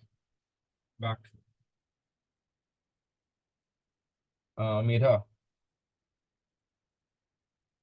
Meta, let me hear him. Yeah. Just indicate where the object is. Sorry, not the object, the image. So you're like partially correct. So you just wherever it intersect, you have to draw arrow. Yeah. Okay. Good job there.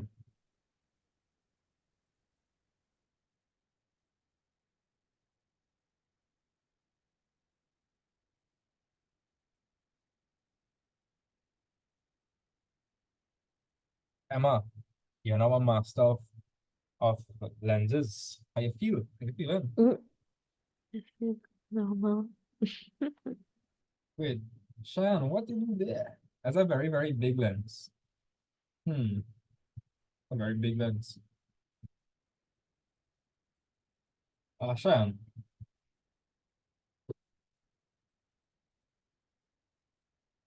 Cheyenne, I'm gonna be here.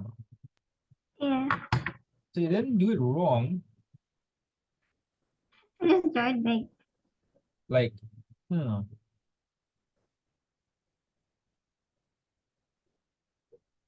let me show you. You forget something in your diagram. What's up for you?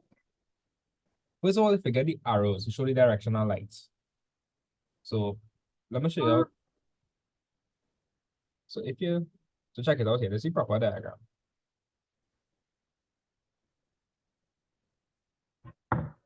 So apply the first rule here.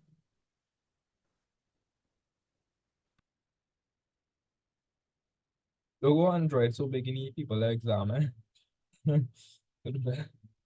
Yeah.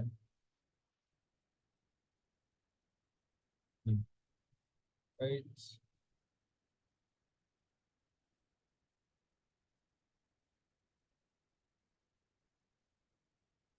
Yeah. Yeah, so Sean, this is what it's supposed to happen. It's supposed to be arrow over here. Arrow over here. Right.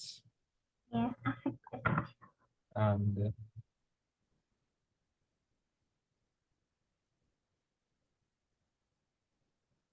another thing, I noticed you put a downward arrow.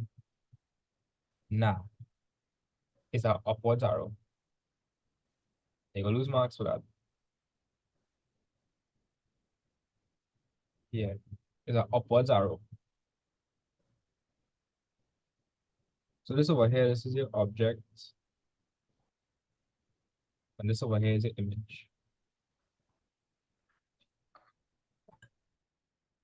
Okay, so guys, no matter where the object is, once it's a concave lens, the same thing will happen. It's diminished and it's virtual. Is everybody okay with lenses? Let me know, guys. Are you all okay with lenses? Yes, sir. That's right. You still Yeah. Yeah. Yeah, let me check with somebody that's right. That's it. That's right. Forget one thing. Okay, I'm gonna tell you a couple of things, right? So this arrow had to start from the principal axis. The straight line is the principal axis all the way to the top here. That's Okay. one. And another thing, you're not supposed to draw the lens so big, eh? That's real big, boy. Real Okay. big. That thing looking like a road, boy. Way. Huh. Sorry. That's all right. And you forget you see the blue line over here, how our arrow? Check it out. Okay, yeah. That's the only thing you forget. But other than that, good job. Good job. Okay. Because you never do this in your life. You're doing a good job there. Right? Yeah. Okay, so do you all have a photocopy of 2017?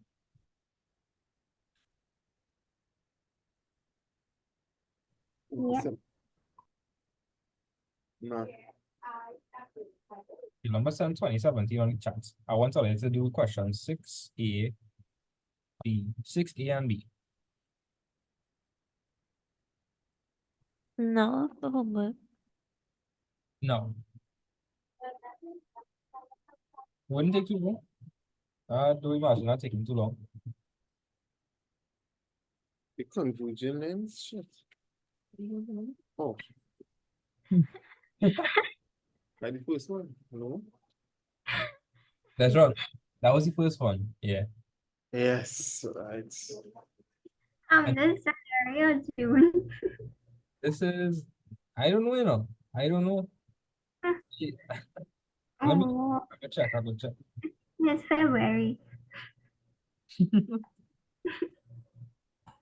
think it's January, you know. I will tell you.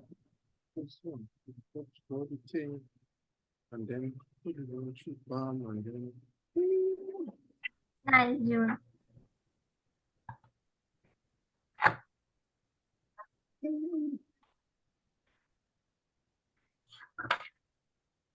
Oh, it's, I remember.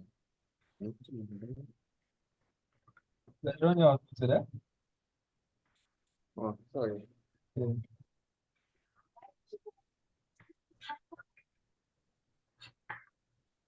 And I think remember how to draw the first one now.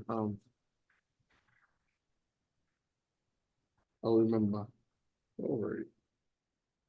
Reggie, this is Janet. No, that's not January. That's June. June. June. That's an MD paper. I couldn't find the question. February. That's an MD paper. Summer. So because we had to do before we finish the scratch course. We had to finish MI was January 2013, you see? Yeah. But And you don't have to do that one. You could probably do 2020. June or January. I will check. 2017 is that tough year, boy. January 2017. Ooh. You Yeah, wanna do that? no. That's crazy. So I'll go do January 2017 and tell you. January 2013 and because I had a couple of gates. I didn't do that with you guys.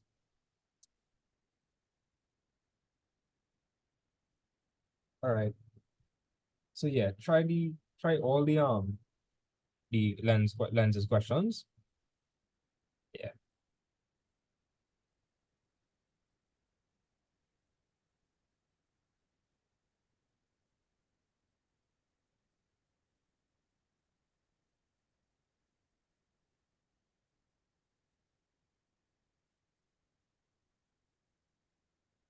So in part 6, all the way to do is just draw a ray diagram for a convergent lens as well. You don't have to be too specific or anything like that. Oh, I thought it said define. What you say? So I you thought it said define. you had to Define. you had to draw a diagram and you had to put a definition. So you had to state what the convergent lens is doing. Something along those lines. Convergent is convex, divergent is concave. Yes. Yes. Okay. Like can't you in physics in the background too or what? No, he given trouble. He don't want to do his work. Can't why even so And I'm threatening him with Varun to shame him down in front of Varun. Maroon right here, you know, can't. Maroon, you just You want to write? He told me he don't know how to write it. I told him what to write. He told me that's too long to write. that sound like something on would tell me. Yeah, that sound like something on would tell me. Wait, how are we being hypocrites? Varun is telling that.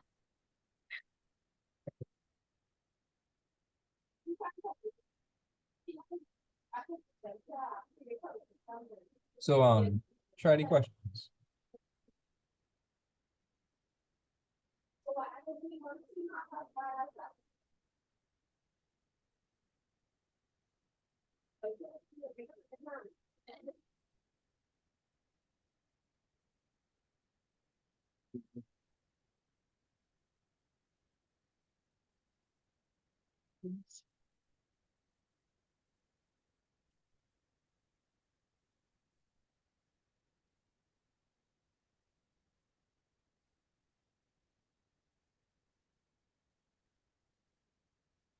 You're talking so loud, boy.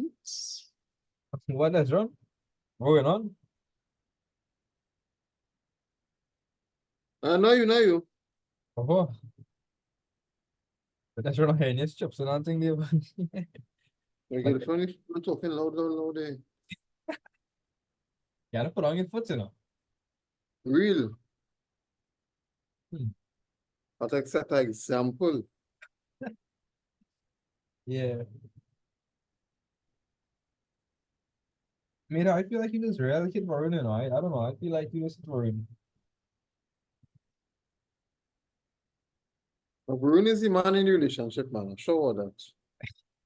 No, I am the man relationship. You give me a point. Relax yourself. So I'll give another 10 minutes for this question. 10 minutes. So by 7:54, everybody should have an answer. For part one and part two, The whole question. Actually, I feel like that might be overdoing it, you know.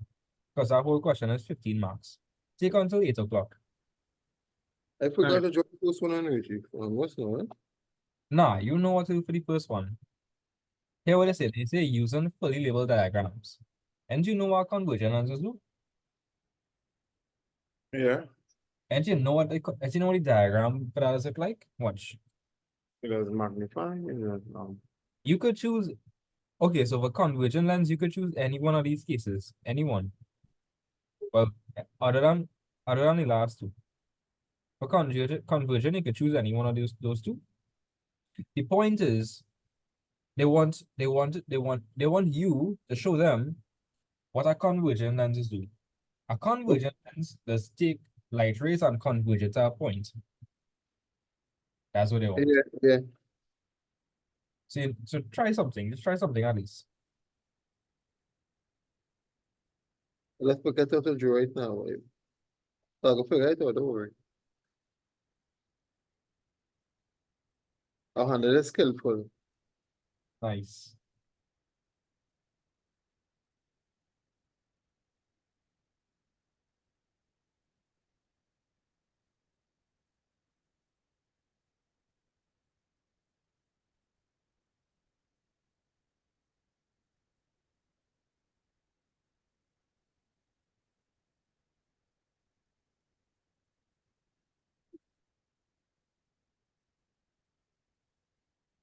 If like 8 minutes pass and you're doing with this question, move on to the next part. Part B.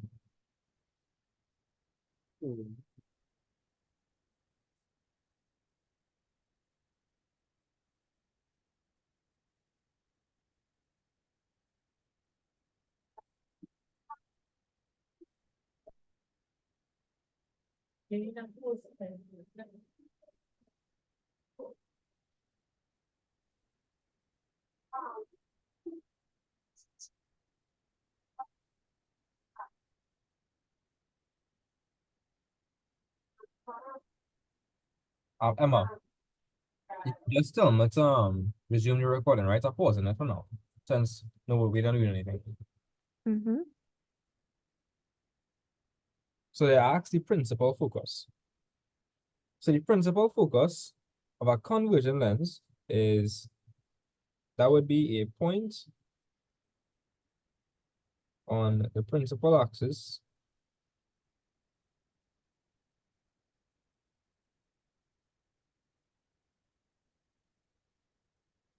where light rays converge.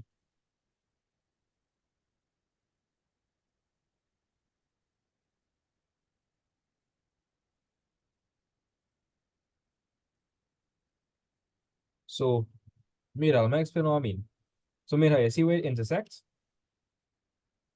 That is the image, and the point at which the image is formed, that's what we're talking about. That's the principal focus. So a point on the principal axis where light rays converge. That's the definition for the first one. And the definition for the second one is there is a point on the principal axis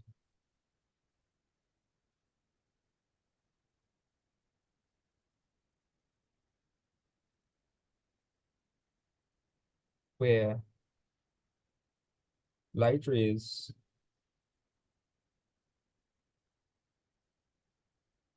appear to diverge from.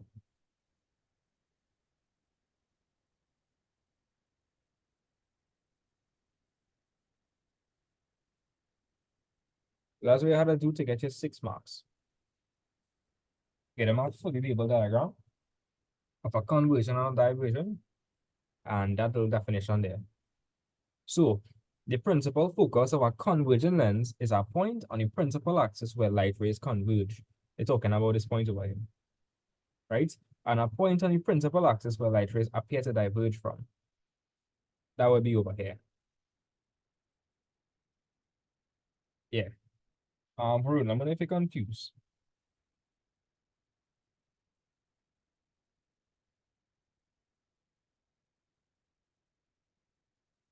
No, I good. Anybody confused? Yeah. All right.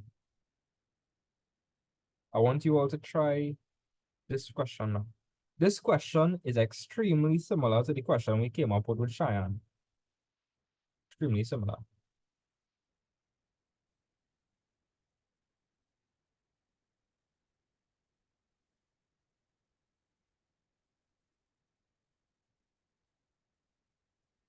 Wait, Emma, you moving with speed. First question, you'll lose 1 mark. Think it's a why? I didn't label the object and image. Or you didn't put your units. V is equal to 36 What? watts. V is equal to 36 watts. I don't know. 36 degrees Celsius, 36 kilograms, to be specific. Have units for that? What is it? Have units for that? I never put no units for that. No, I'm talking about part B. I thought you were talking about part A too. Yeah, that's what I'm talking about too. I never put no units. No, I'm talking about B part 1. I'm talking about B part 1. Yeah. I Yeah. finished it. Watch. I This didn't put no that's the image distance. So what we measure in distance in this question. centimeters. Yes. Yes. Oh. Okay. That's it. Without the units cut out. Emma, you get part 1 correct, part 2 correct. You get part 3 correct. And you get part 4 correct as well. Nice. Wait, boy, are they real good, boy? Damn. Yeah. So Cheyenne and Emma, all they gotta lose marks because they didn't put the units. Look at what they're trying to find. They're way to find the image distance. They're way to find the height. So that is in centimeters. Okay, Mira, what's yours? Let me see. So Mira, correct, 36 centimeters, you have that. You find the correct magnification, nice. Okay, Mira, you get full marks there. Full marks there, take full marks.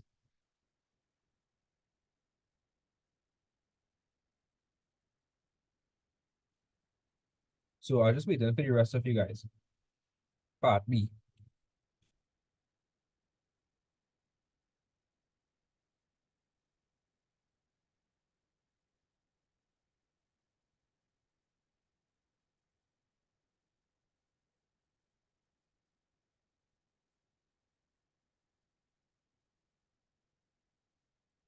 Mira, look how I sent you.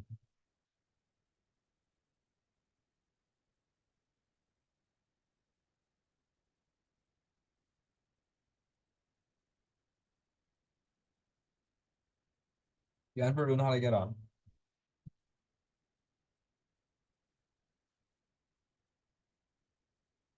I agree, but I think oranges should be pink. It should be pink.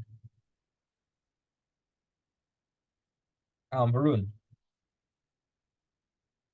Varun.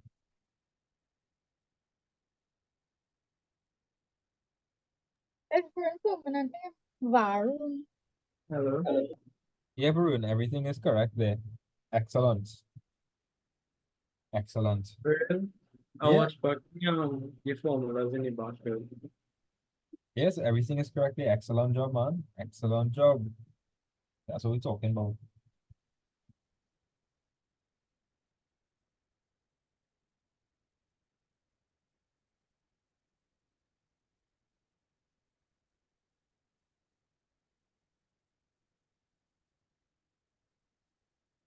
So that's Ron, you go help me with this question. We're gonna be together.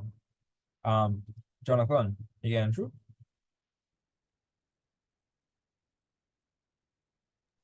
Yeah. Okay.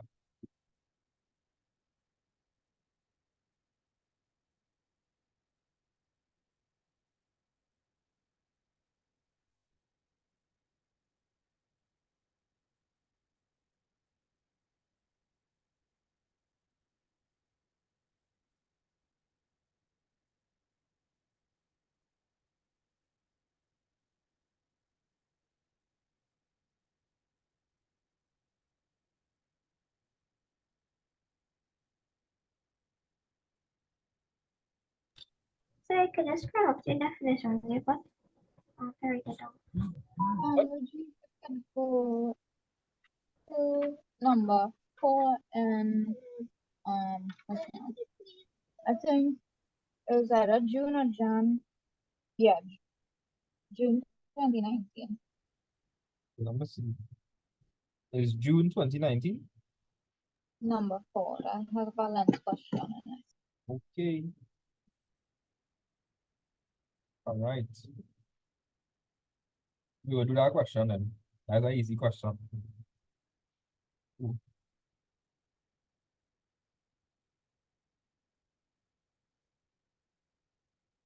Amira, I know you could figure out that question. No, I know you could figure that out. You have it in you. So, Mira, if you have an image in a mirror, Mira, when you look at yourself in the mirror, is that you're seeing or a reflection? My reflection. You ever try to like do something while looking at the mirror and you have to do the opposite thing in real life? Yeah, like putting on makeup. Yeah. That's because a mirror is what? Is what? It reflects the image. It flips it. Yes.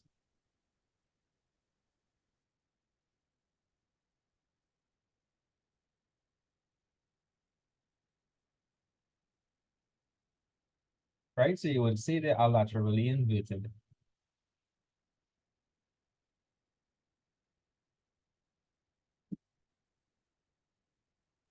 So you could scroll up a little bit, the diagram. Oh, you saw vexed there, boy. Ooh. Yeah.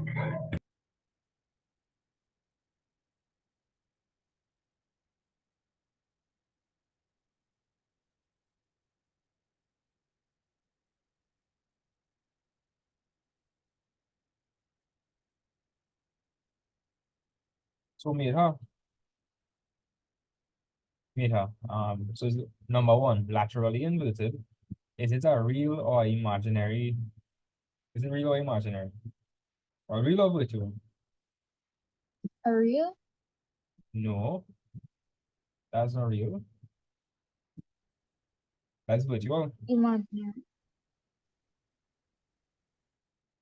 Imaginary, yeah, virtual. Don't say imaginary, say virtual.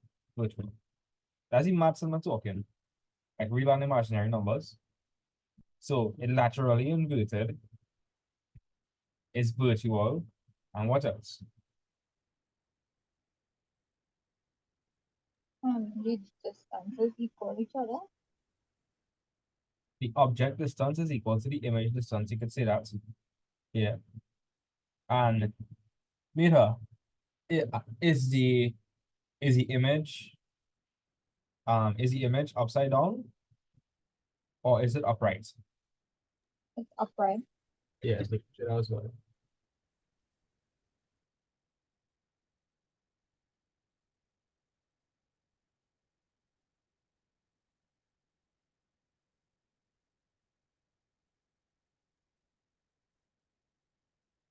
if you have to see the image upright, how you will say that?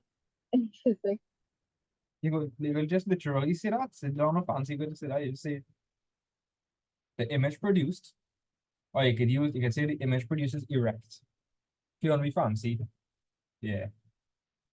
But I would just simply say the image produced is upright. That's all. You just have to understand. You don't have to be fancy all the time. That's a good enough definition there. You get marks.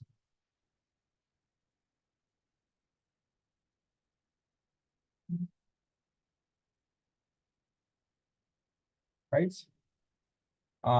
Mira, why do you think police is painted like that on emergency vehicles?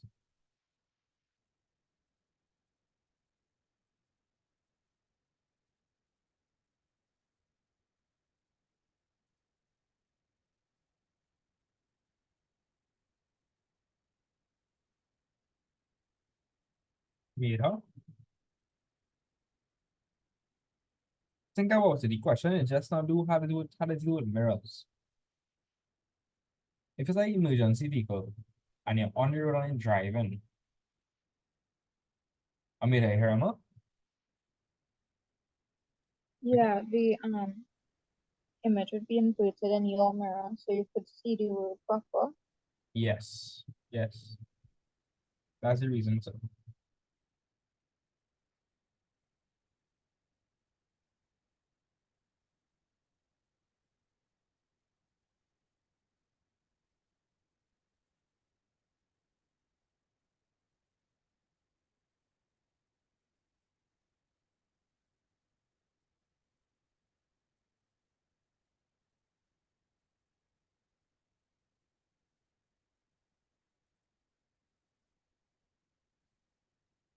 okay, so let me correct this question now. Jonathan, I still didn't get anything from him.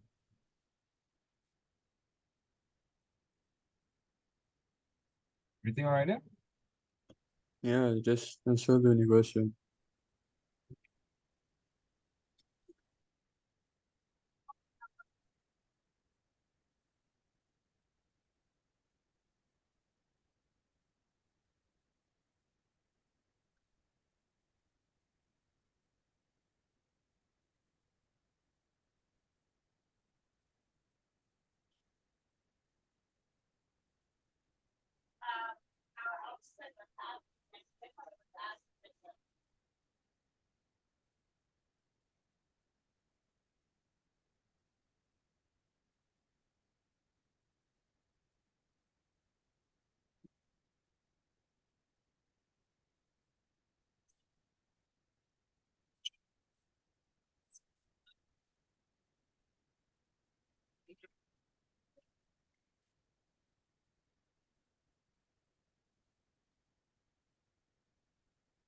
Okay, so Teshron and Jonathan are gonna do this question on board now. All right. Okay, yeah. So Teshron, I want you to read this question for me.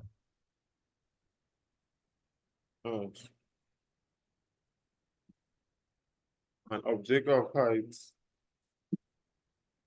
Object of height 7.2 centimeters. It's placed 18.0 centimeters from the um from a convergent lens. From a convergent lens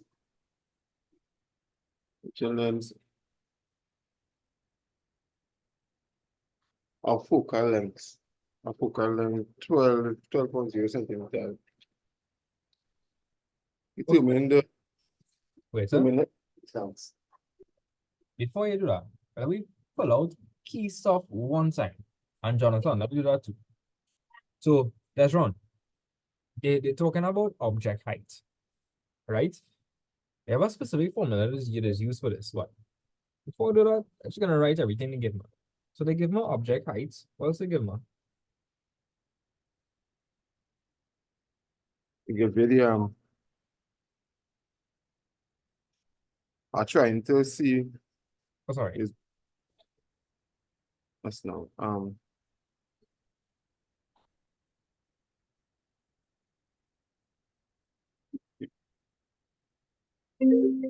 Like how far away it is from the Wait. from the convergent lens. Right. So that is the we call that the object distance. Okay. Object distance.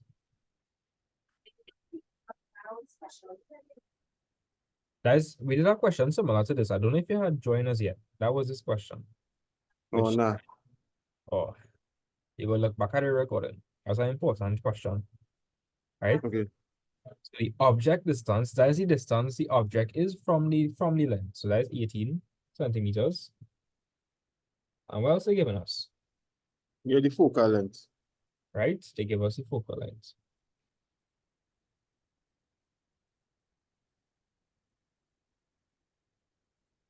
The focal length is 12 centimeters, right? Yeah. So to represent the object height, well, that's just the object height, right? The object's distance, we use the symbol U. The focal length, we use the symbol F. Yeah. So the object's distance is U, and the image's distance is V. If you notice a way to find the image distance, Yeah. and the image distance is denoted by V. So the formula that has all of that in it is Michelle. So I V have equals okay. which formula have F, U, and V in it? F U and V. Right, sir?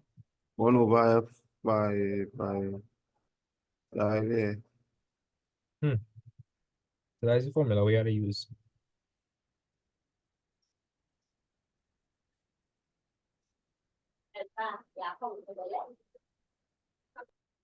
Right, so that's what, yeah. What paper we doing, man?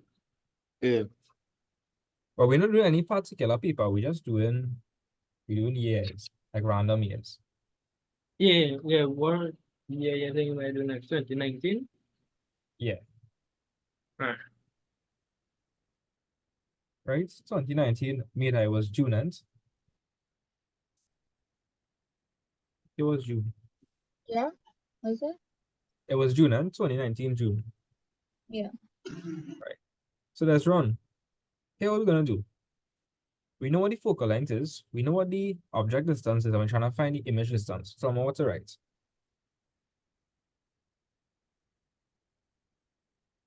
That's all right. 1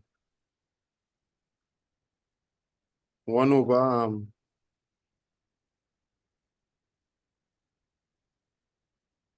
1 over 12.0 Like just write 12. equals 1 over 18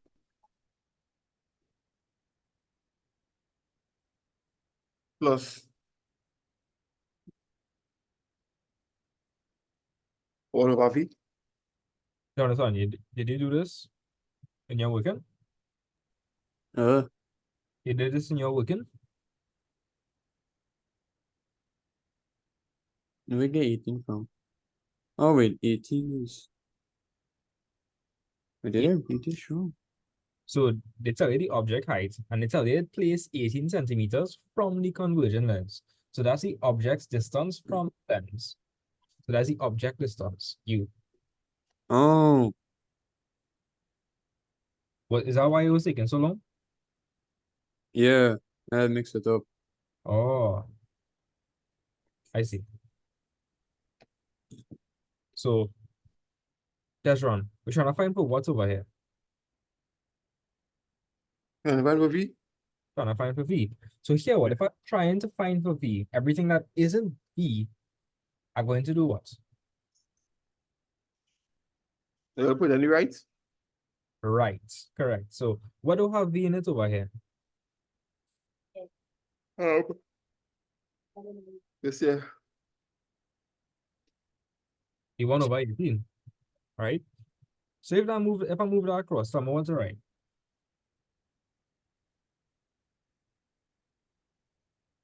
you get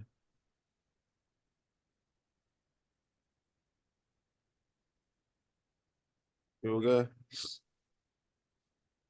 1 over 18. Wait, sir, where you move across? Oh, just now. I got 1 over V 1 over V,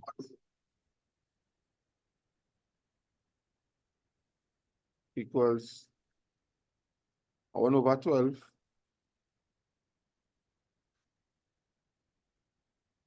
plus 1 over 18. nah, you move across the 1 over 18. Oh, So anytime, minus 1 over 18. correct. And where's 1 over 12 minus 1 over 18? Plug So, I'm tired, boy. Like that. if you're tired, Yeah. I'll see you tomorrow morning. Yep. 9 o'clock, early in the morning. Yeah. 9 o'clock in the morning. Hey, yo, relax. It's again, I The 1 over 36. 1 over 36. Right, give me a second.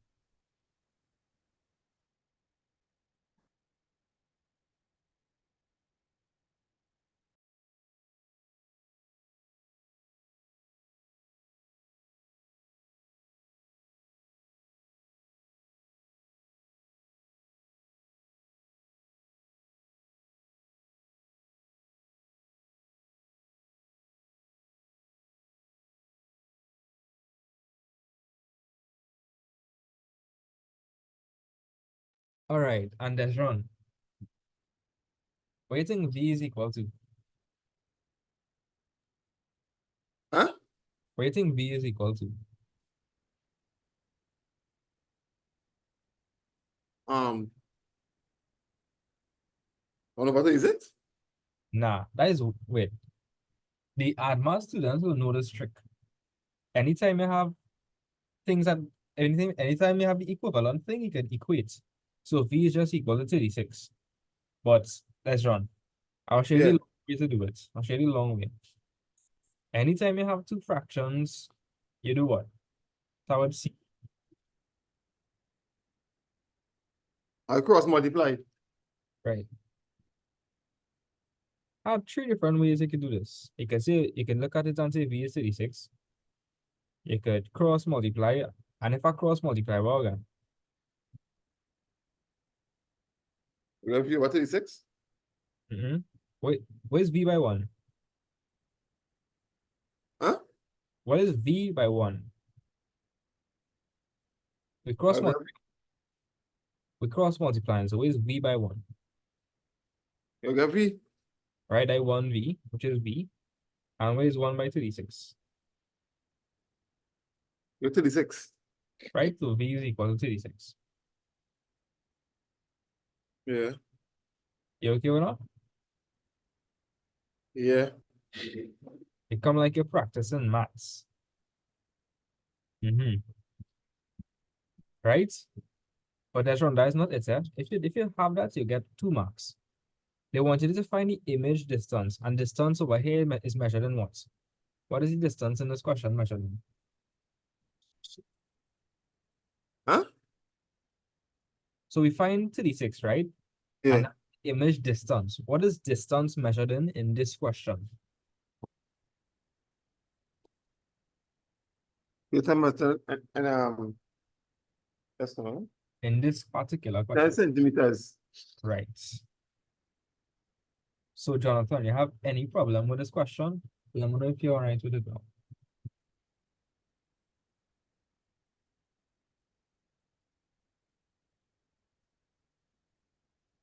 John A. Yeah, I Tuck. understand it.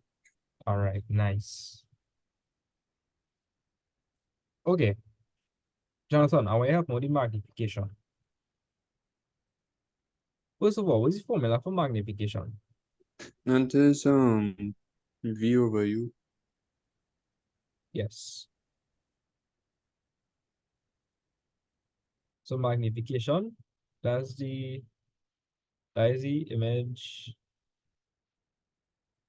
distance over the object distance. And you can write that if you wanted. I write it as U over V. Sorry, V over U. So Jonathan, what was V? 36, And the object distance? 18, The magnification is 2. right. Question. What is the only kind of lens that could cause a magnification? Is it convergent or convex? Sorry, convergent or Convex. convex, right? Oh, convert. Oh, A convergent lens is also known as a convex lens. yeah. So a convex lens is the only kind of lens that could do that. And a convex lens, does it ever form an imaginary image? Does it ever? No. No, it's only real. So the answer to the second part is real. Right? And they want me to figure out the height of the image form. So that's wrong. If it's a magnification of 2 times, and the original height was 7.2, what do you think the image height will be?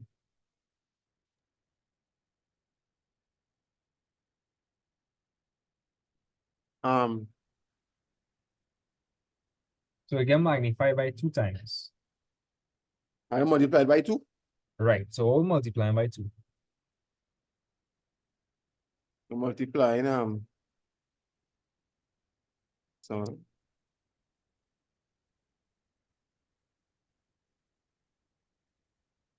I multiplying the image height. No, but we're trying to find the image height. So Oh.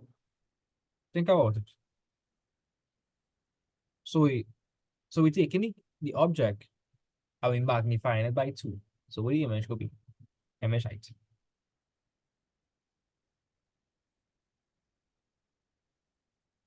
Oh, multiplying the image distance by 2.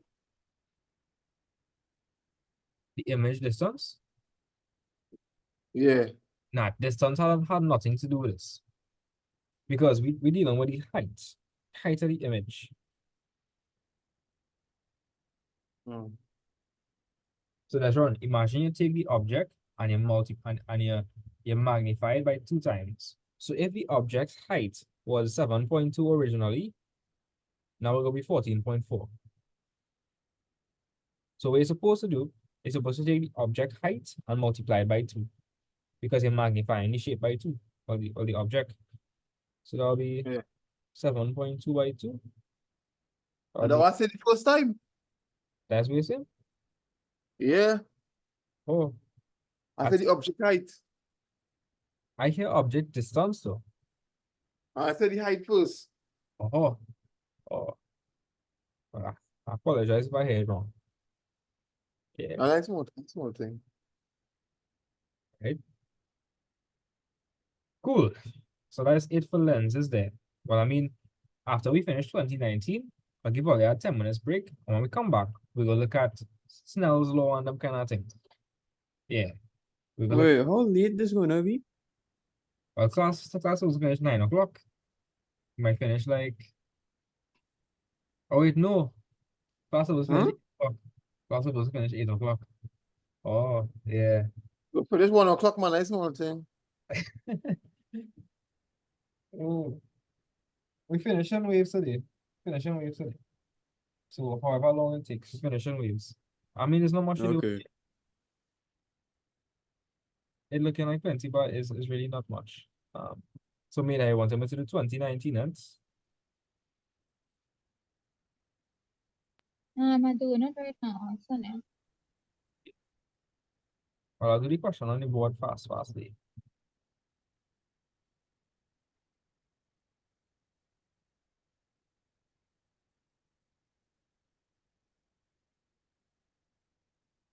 Cheyenne, let me do this past week, before.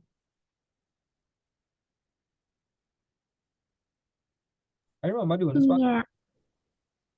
Yeah, it's looking familiar. Was that 2019? Yeah, we did already.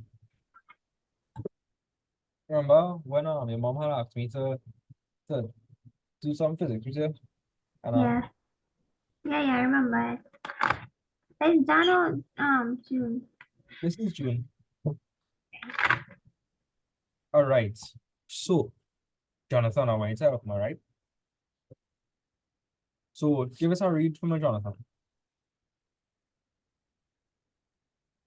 Say three features of an image produced by a plane mirror. Okay.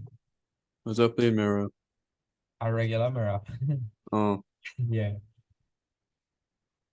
When you look at yourself in the mirror, and everything is reversed. yeah. So the fancy word for that is laterally what? Laterally. The fancy, Laterally. the fancy word for reverse is laterally inverted. Oh, Right? Figure 2. And the object distance is the same as the image distance, yeah. right?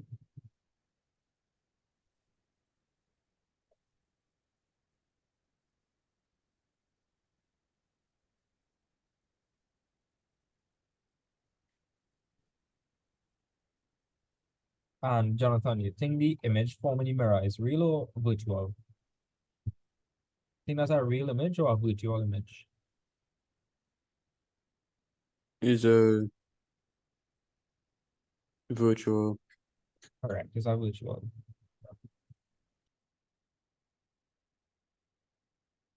Right? Those are your three features. Okay, Jonathan. Actually, the marks that's wrong. I give all you. I focus on the both all you. So that's wrong. Give part 2 a read.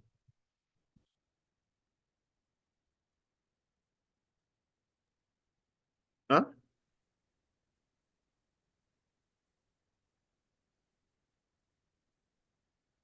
Read that. No?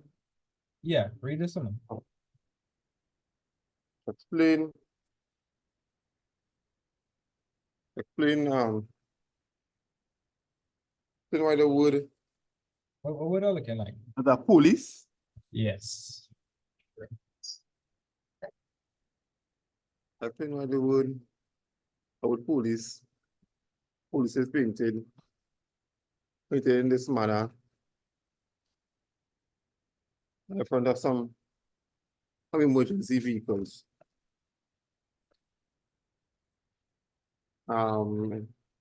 Use that driver. Or when you're looking in the rearview mirror, Correct. Right? like inverted mirror thing or some kind of thing too. That's wrong. Whatever screen you have this on, I want you to take a mirror and pay it over here. You will see it spelled with police like normal. Because this over here is the reverse, is police but in reverse. So that anybody who driving, they can see police. Oh, okay, I understand. Yeah.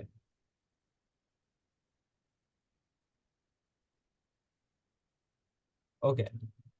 So in the event of an emergency,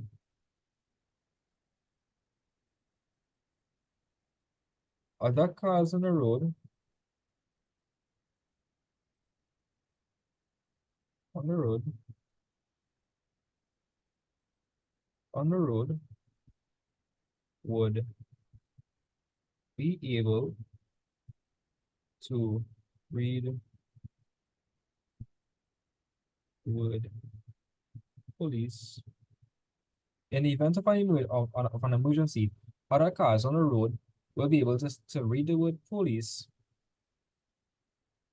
in their rearview mirrors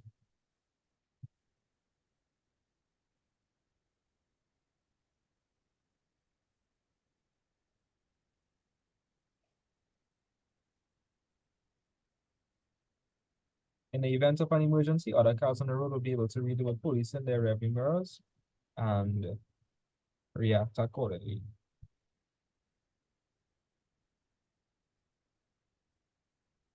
Right? That's what I mean, if you understand that. Yeah. Right. Okay, this is the question we're here for. This is what we're here for. Just now, so just scroll back up for 1 second.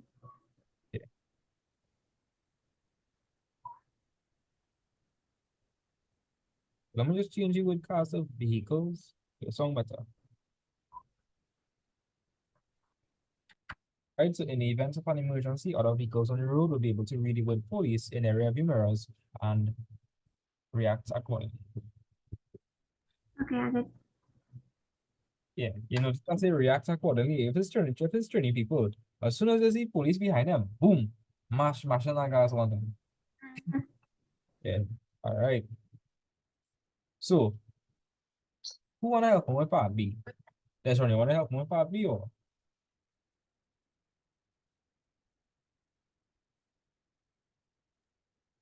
Yeah. Okay, so that's Ron. What kind of lens we have there? That's a concave, convex,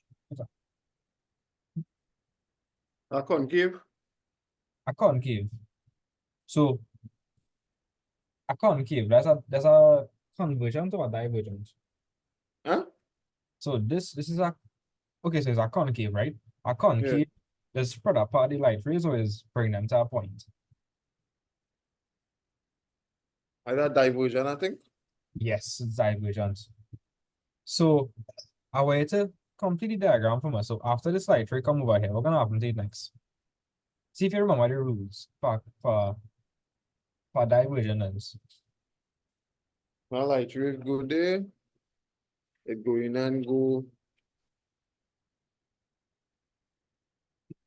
Oh, you go and go, that's not, huh? It go in and go so. And this gonna be running. So,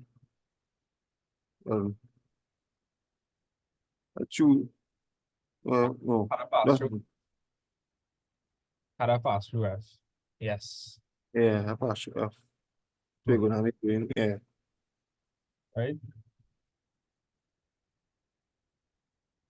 So we're gonna line it up with ruler, like so.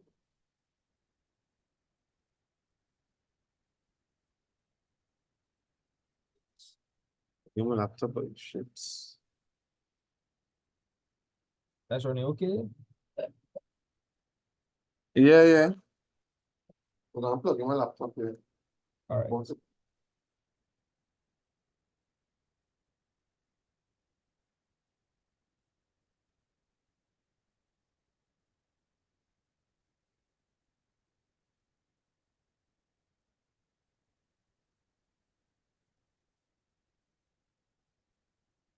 Mira, you're confused by this question or you understand it now?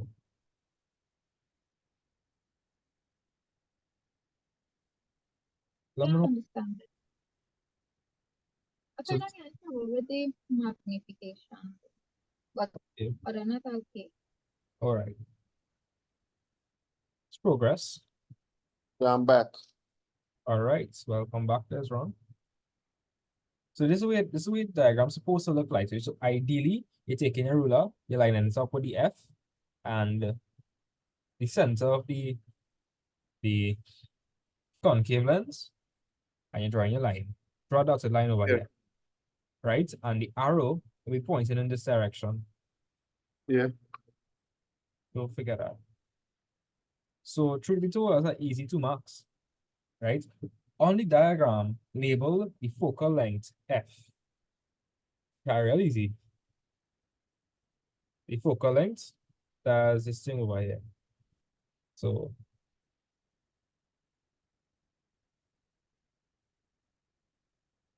that's wrong. I'm gonna if you understand that. Yeah. Oh wait, huh? I did that wrong. So it had to go from F, it going from F. F is a focal point, eh? So if you want to get a focal length, that's from F to the center, to the center of the lens.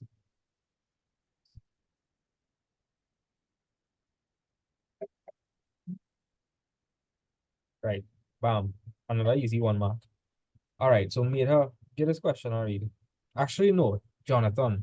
Jonathan, use your man first. Get this question I read. Yeah, Jonathan. An Help. object AB was placed 15 centimeters in front of a convergent lens of a focal length 5 centimeters. Calculate the image distance. Okay, first things first. That 15 centimeters, what I representing? That's your what?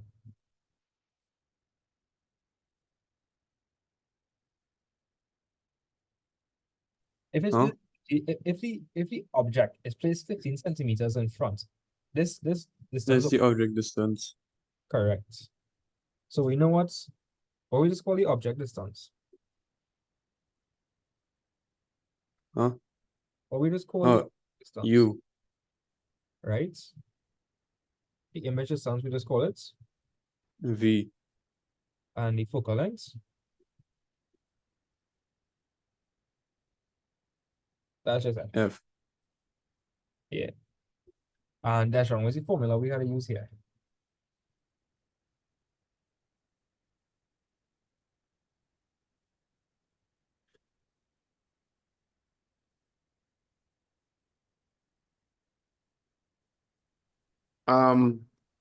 For my 1 over V Nah, it's not 1 over. equals, It's not 1 over V.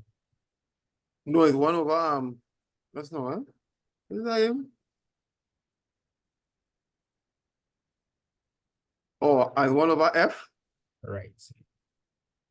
1 over F is equal to Is equal to uh um maybe 1 over U plus 1 over V. Yeah. That's it. Right? So, Jonathan, tell me what's a plug-in now?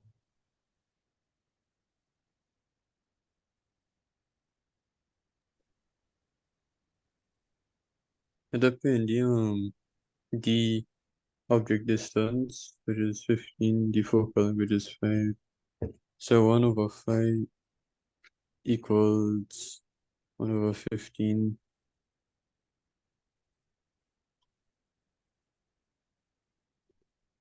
Is equal, yeah, and then you move over the 15 to the other side. It's So you get minus 10. no. I have two different denominators. So you gotta Oh, plug that into your calculator. Only if it had the same denominator, you could minus. We gotta find out the amount thing there.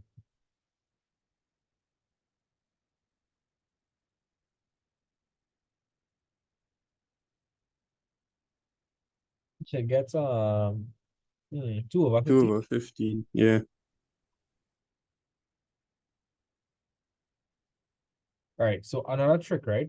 Anytime you have one single fraction on either side, you're allowed to flip it.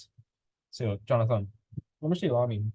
If you have a half is equal to 2 over 4, and I could flip it and say 2 over 1 is equal to 4 over 2, and this 2 is equal to 2, Yeah.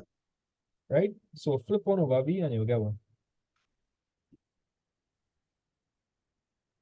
Oh, you would get V is equal to 15 over 2. Right? And 15 over 2 is what?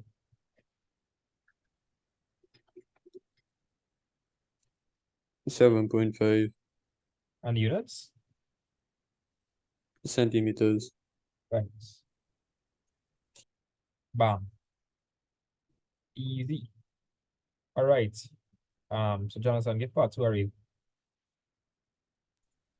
Magnification of an image formed. So Jonathan, tell me the formulas for magnification.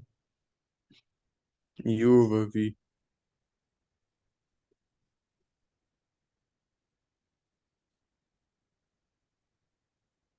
So no, it's not U over V, it's V over U.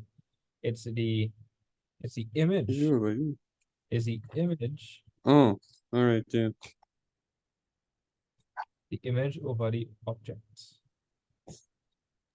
Rajiv, as we on this paper one time, is it okay if I could go through number 5, part 8? I forget how that graph is, but Do it when it's done. When I finish the question, let's do it right I'm away. not interrogating thing, it's just that piece of the question. Wait, Mira, how you get trouble with this with magnification question? How? I did just forget magnification. All my bio labs, I had to do it for the magnification because I put the object over the image. Oh Lord. Is the image distance over the object distance? In other words, it's V over U. So we know what V is. V is 7.5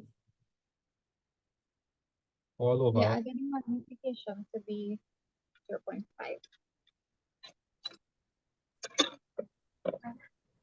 right? Leave magnification as a fraction. That's my advice. Typically, leave it as a fraction. Yeah. Awesome. Question 5. Emma, what only Emma was here. So, Mira, give question 5 a read.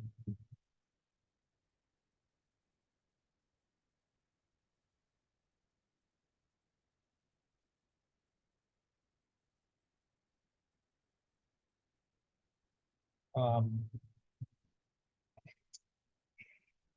Mira, I'm not hearing you.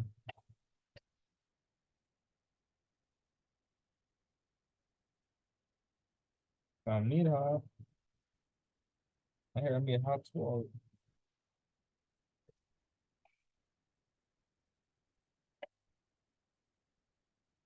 Yeah, hello. Yeah, Yeah. yeah. So, give the question a read. A semiconductor diode is used in a half-wave rectification. Using the axis on figure 6, sketch the IV graph for the semiconductor diode. Right, so a semiconductor diode, let's look at something like this. Like in real life, this is what it looks like.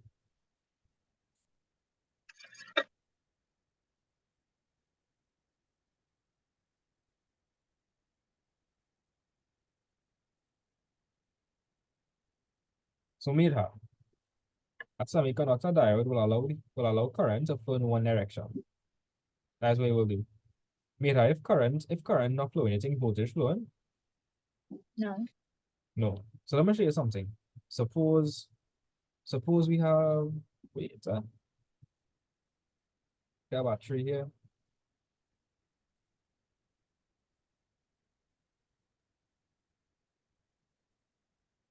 Couple seconds.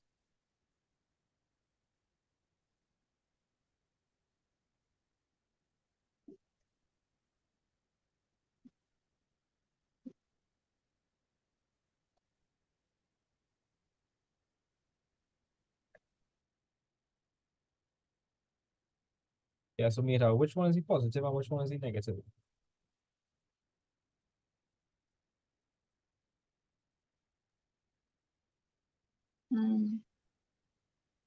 This is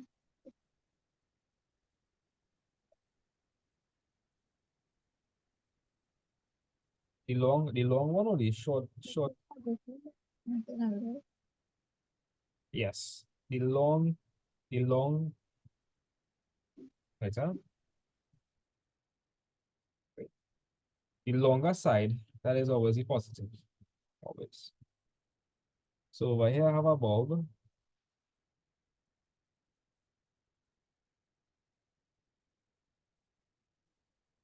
The longer electrode, that's what I was looking for, electrode. Yeah. So Mira, this is positive and this is negative. How current is flow? From the positive terminal to the negative terminal. Right.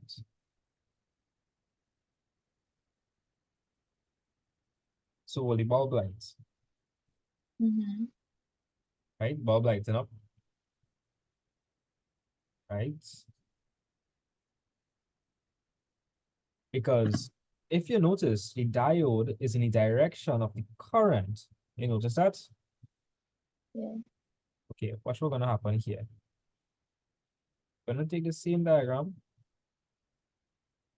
copy, and if I switch diode, you think the bulb would be able to come on? Let me just switch it out. Yeah, I'll show you what I mean by that. That is what I mean. You think the bulb will come on? Yeah. No. A diode does block current from flowing in one direction. You see the line over here? Uh-huh. The current are going in that direction, it will block the current, prevent it from going in the other direction. Yeah, that's how diodes work. Only allow currents to flow in one direction. So you will see why I'm showing you this. It will make the graph make sense. Right? So made her. Let me just say over here, this is positive 5 volts. So this is plus 5 volts, right? If I switch the terminals, it will become what now? It was positive 5 volts before. And I switch the terminals, it will become what now? -5 volts. Yes. Now, because the voltage is negative, I want you to note what will happen. The current flowing and flowing and flowing, right? But can it pass through the diode?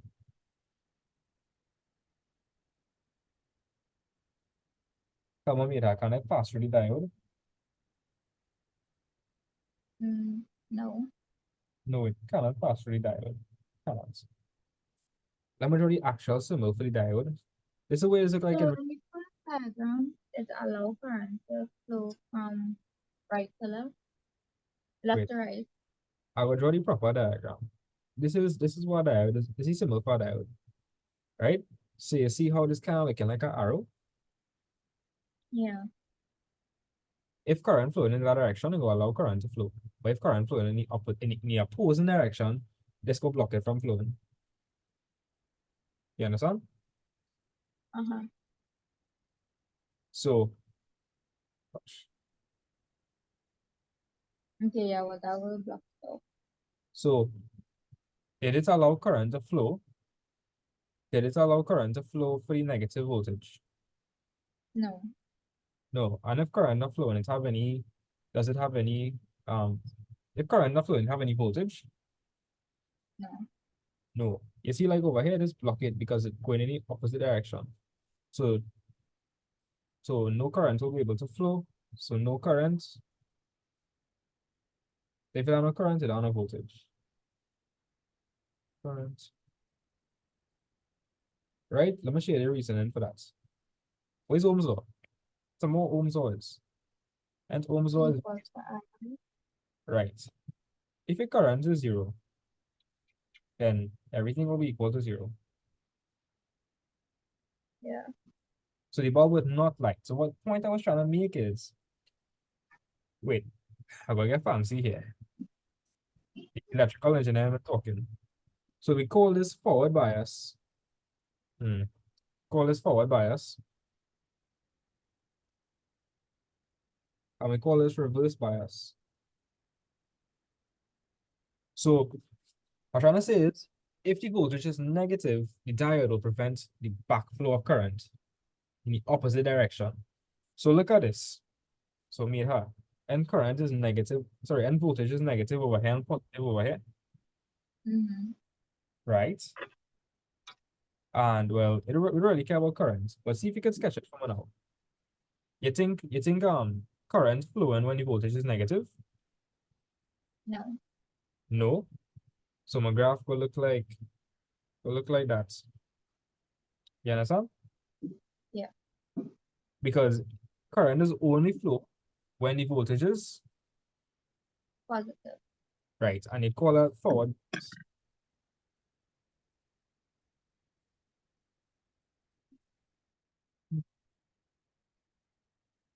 Oh Lord, what is this, man? Rajiv, it's something like a filament, man. Something like a filament.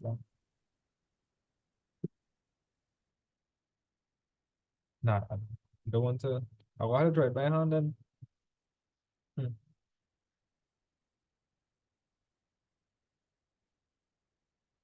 So an ideal semiconductor, it will allow zero current to pass through.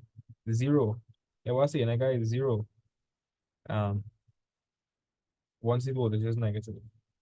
Because it is blocked that flow of current. So Varun, you understand?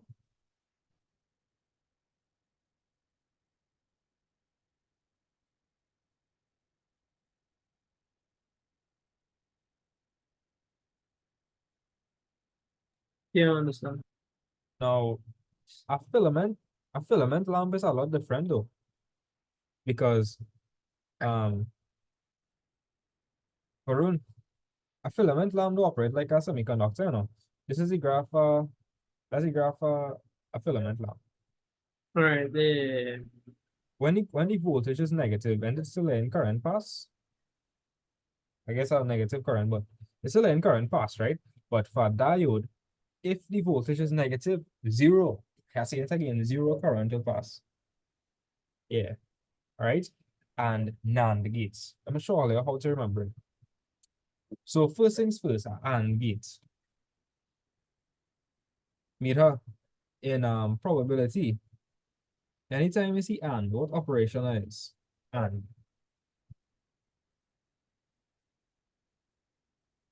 Don't ask me anything about but I know how to do logic. Here was saying, right? And that means to multiply.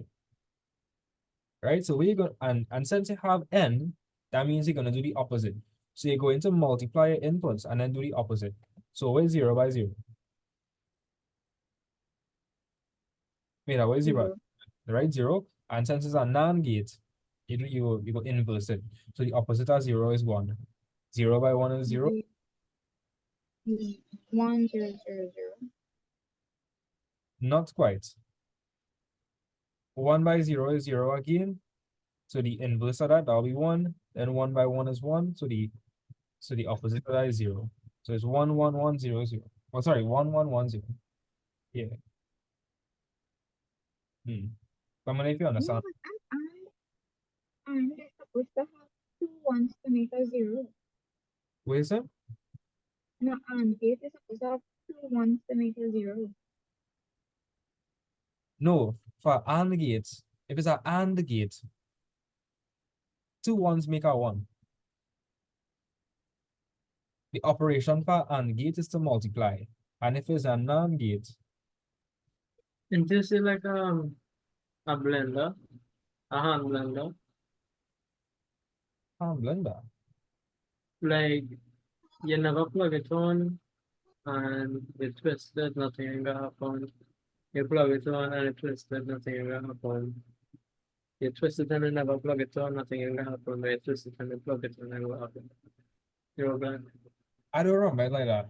I remember it in terms of operation. So like an AND gate, that just means to multiply the two inputs.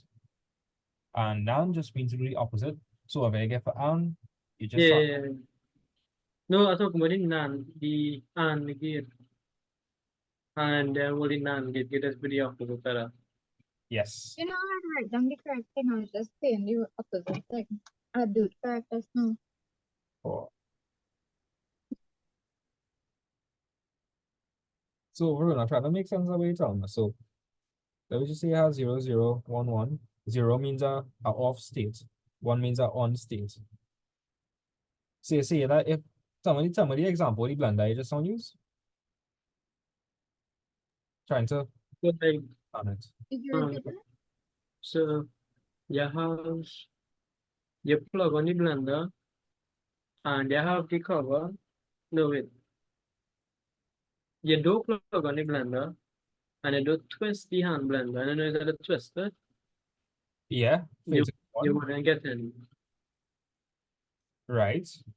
And you do plug it on, but you twist it, it wouldn't blend. Right. That makes sense. You plug it on and you Okay. do twist it, it wouldn't blend.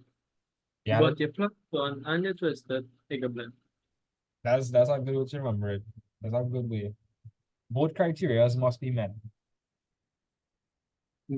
This one is our one here, really. Big up yourself, Varun. Big up yourself. That's all you learned in school? Yeah, me and Mira learn that me and Mira learn of that.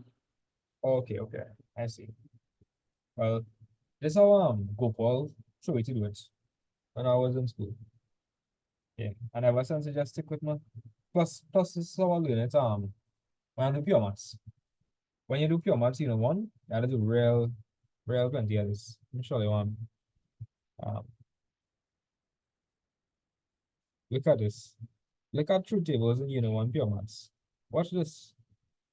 Okay.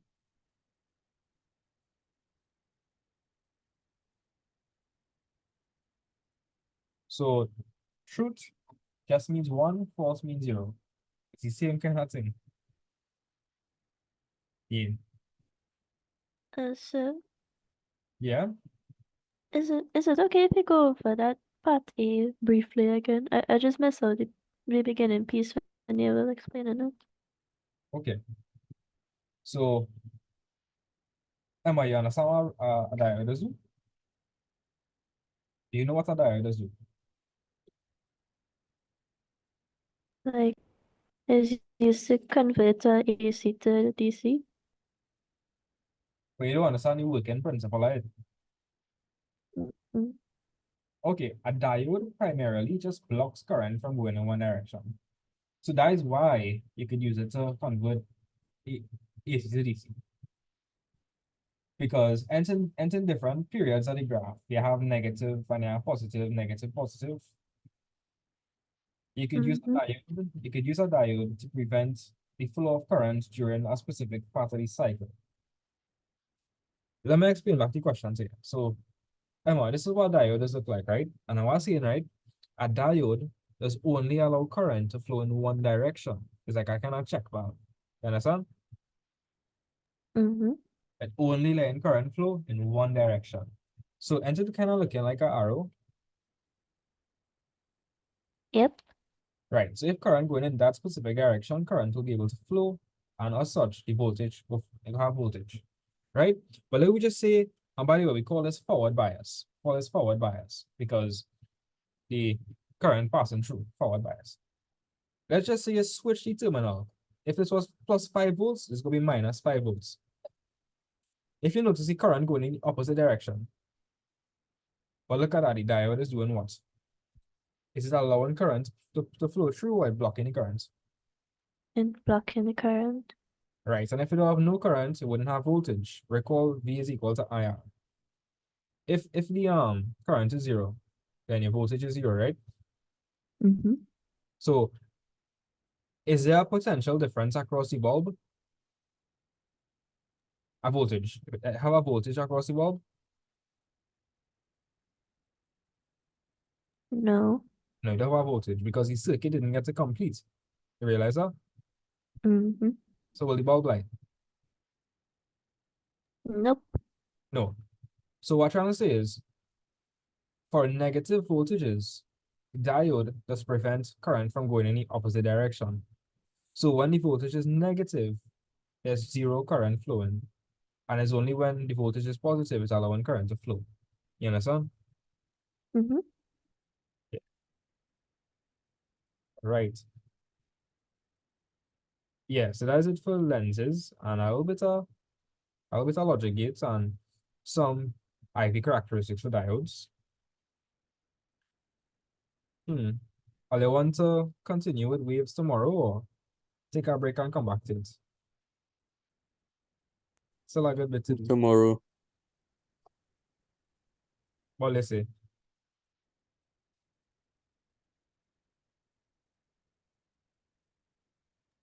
Tomorrow. Okay. Well, Tomorrow. tomorrow we had a look at transverse longitudinal, we had a look at amplitude, frequency, we had to find wavelength. Nothing hard. We're gonna look at Young's double slit experiment, interference patterns, Snell's law, that kind of thing. Right? Big up Bruce here. I find this shark kind of ugly, you know. Like, what do you think? This shark over here. Do I find it ugly? Beat Bob, then why you looking scared? Oh gosh, for real. Yeah, see, you're running in the opposite direction. Wait, Yeah. wait. What is it? Wait.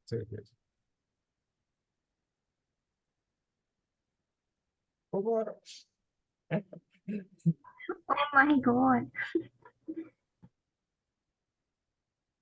This one real ugly, eh? Oh god, where that one come from? And you know how it have Donkey and Shrek? Mm-hmm. This Bob and the Whale. Oh my. That's why Bob went in the ocean. What they want to name her?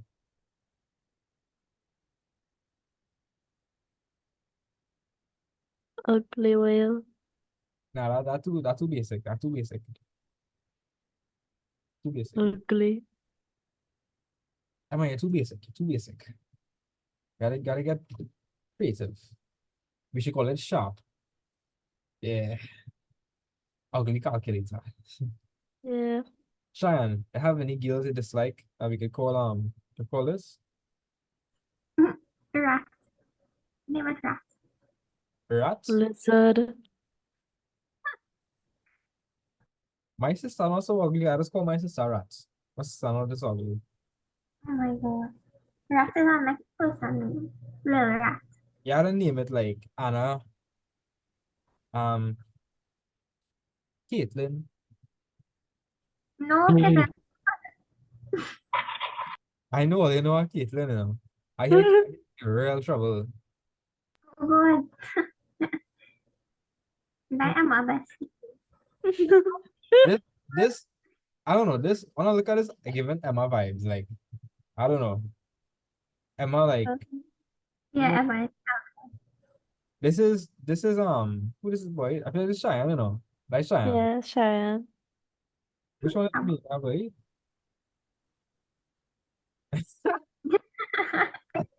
Oh, God. Yeah, that mean that. Oh. This Desron. This had to be Desron. What? I have seen this being nobody else. That had to be Desron. I like can't tell me that's not Desron. Desron, this is so you. Yeah. Real. Who Varun for me, boy? Wait. Oh, Varun is he shark? This Varun. Made her go pick your head off. She see us swim with other fishes in the sea. Hey. Oh, good. Anyways. How are they feeling about lenses and thing now? I will kill her one of these days. Where you say? Varun? I will kill her one of these days. If You- that is Varun, because me. What? Is that ostrich? Is that ostrich? Who Yeah, is the ostrich? Mira. And who is the shark? That is you. Me? Why? Why I am a hammerhead shark? Why can't I be a normal And Mira, shark? Unless you want to be this. No, I got it. Unless you I want to want to be. Yeah, if I'm- Varun attitude had to be an animal, it would have been that. I want to be Bob. You want to be Bob? That's crazy. When you see how Bob this look, Bob is an inflated balloon. Bob inflated. That's not Bob Varun. You ever see Bob? I'm not drawing Bob. I don't want to draw Bob. You Imagine- saw him, Bob? Imagine he said he was drawing you. That'll be divorced one time. I drawing me at her. We Chicken foot on chicken hand. yeah. you taking that? Wait, man, I can't believe you taking that, but wait.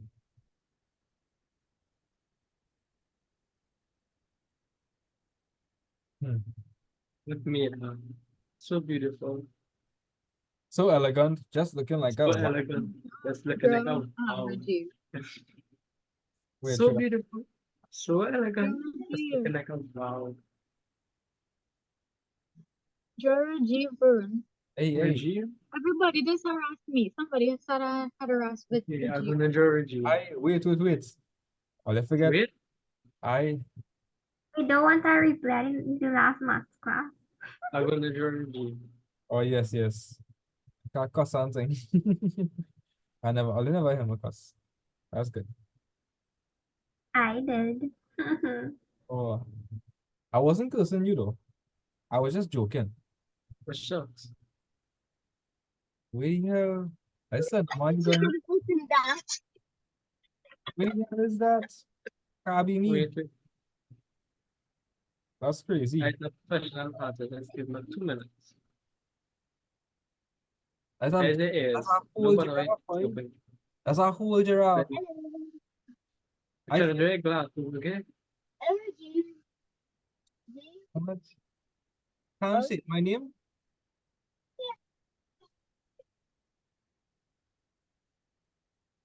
Wait, Jill. I have here on my head, Varun. What is this? What is this? What? There's one we have to do. What? You have me looking like a earring there? I go and No, draw. that's it. He is. I go and draw Varun.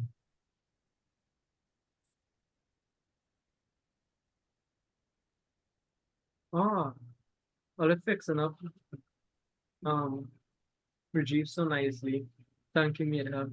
Hey, how Rajiv? No. We don't. No. No. Slay. Like Varun saying slay. Wait, Varun, how you handle this? I saying slay. It had this, it had this, Why am I is a triangle? wait, it had this game I used to play when I was small. This pizzeria game. Papa's Pizzeria. Wait, made her draw here green, Hmm. a big gold chain, double hoop earrings. Oh Lord. That's Just as a summer. Big long chain on. I know the thing. Oh my God. Wait, you have I want a new teacher or I guess somebody to replace me. Oh, I will never. Hey, that looking like Mrs. Puff. That looking like Mrs. Puff. Like no joke. That's not. Erase his smiley face. Made her use a smiley face. Yeah, that looking like Mrs. Puff kind of. I don't know. I seen it.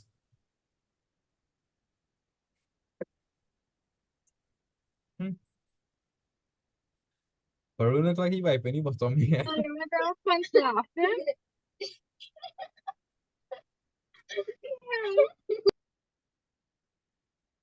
Oh.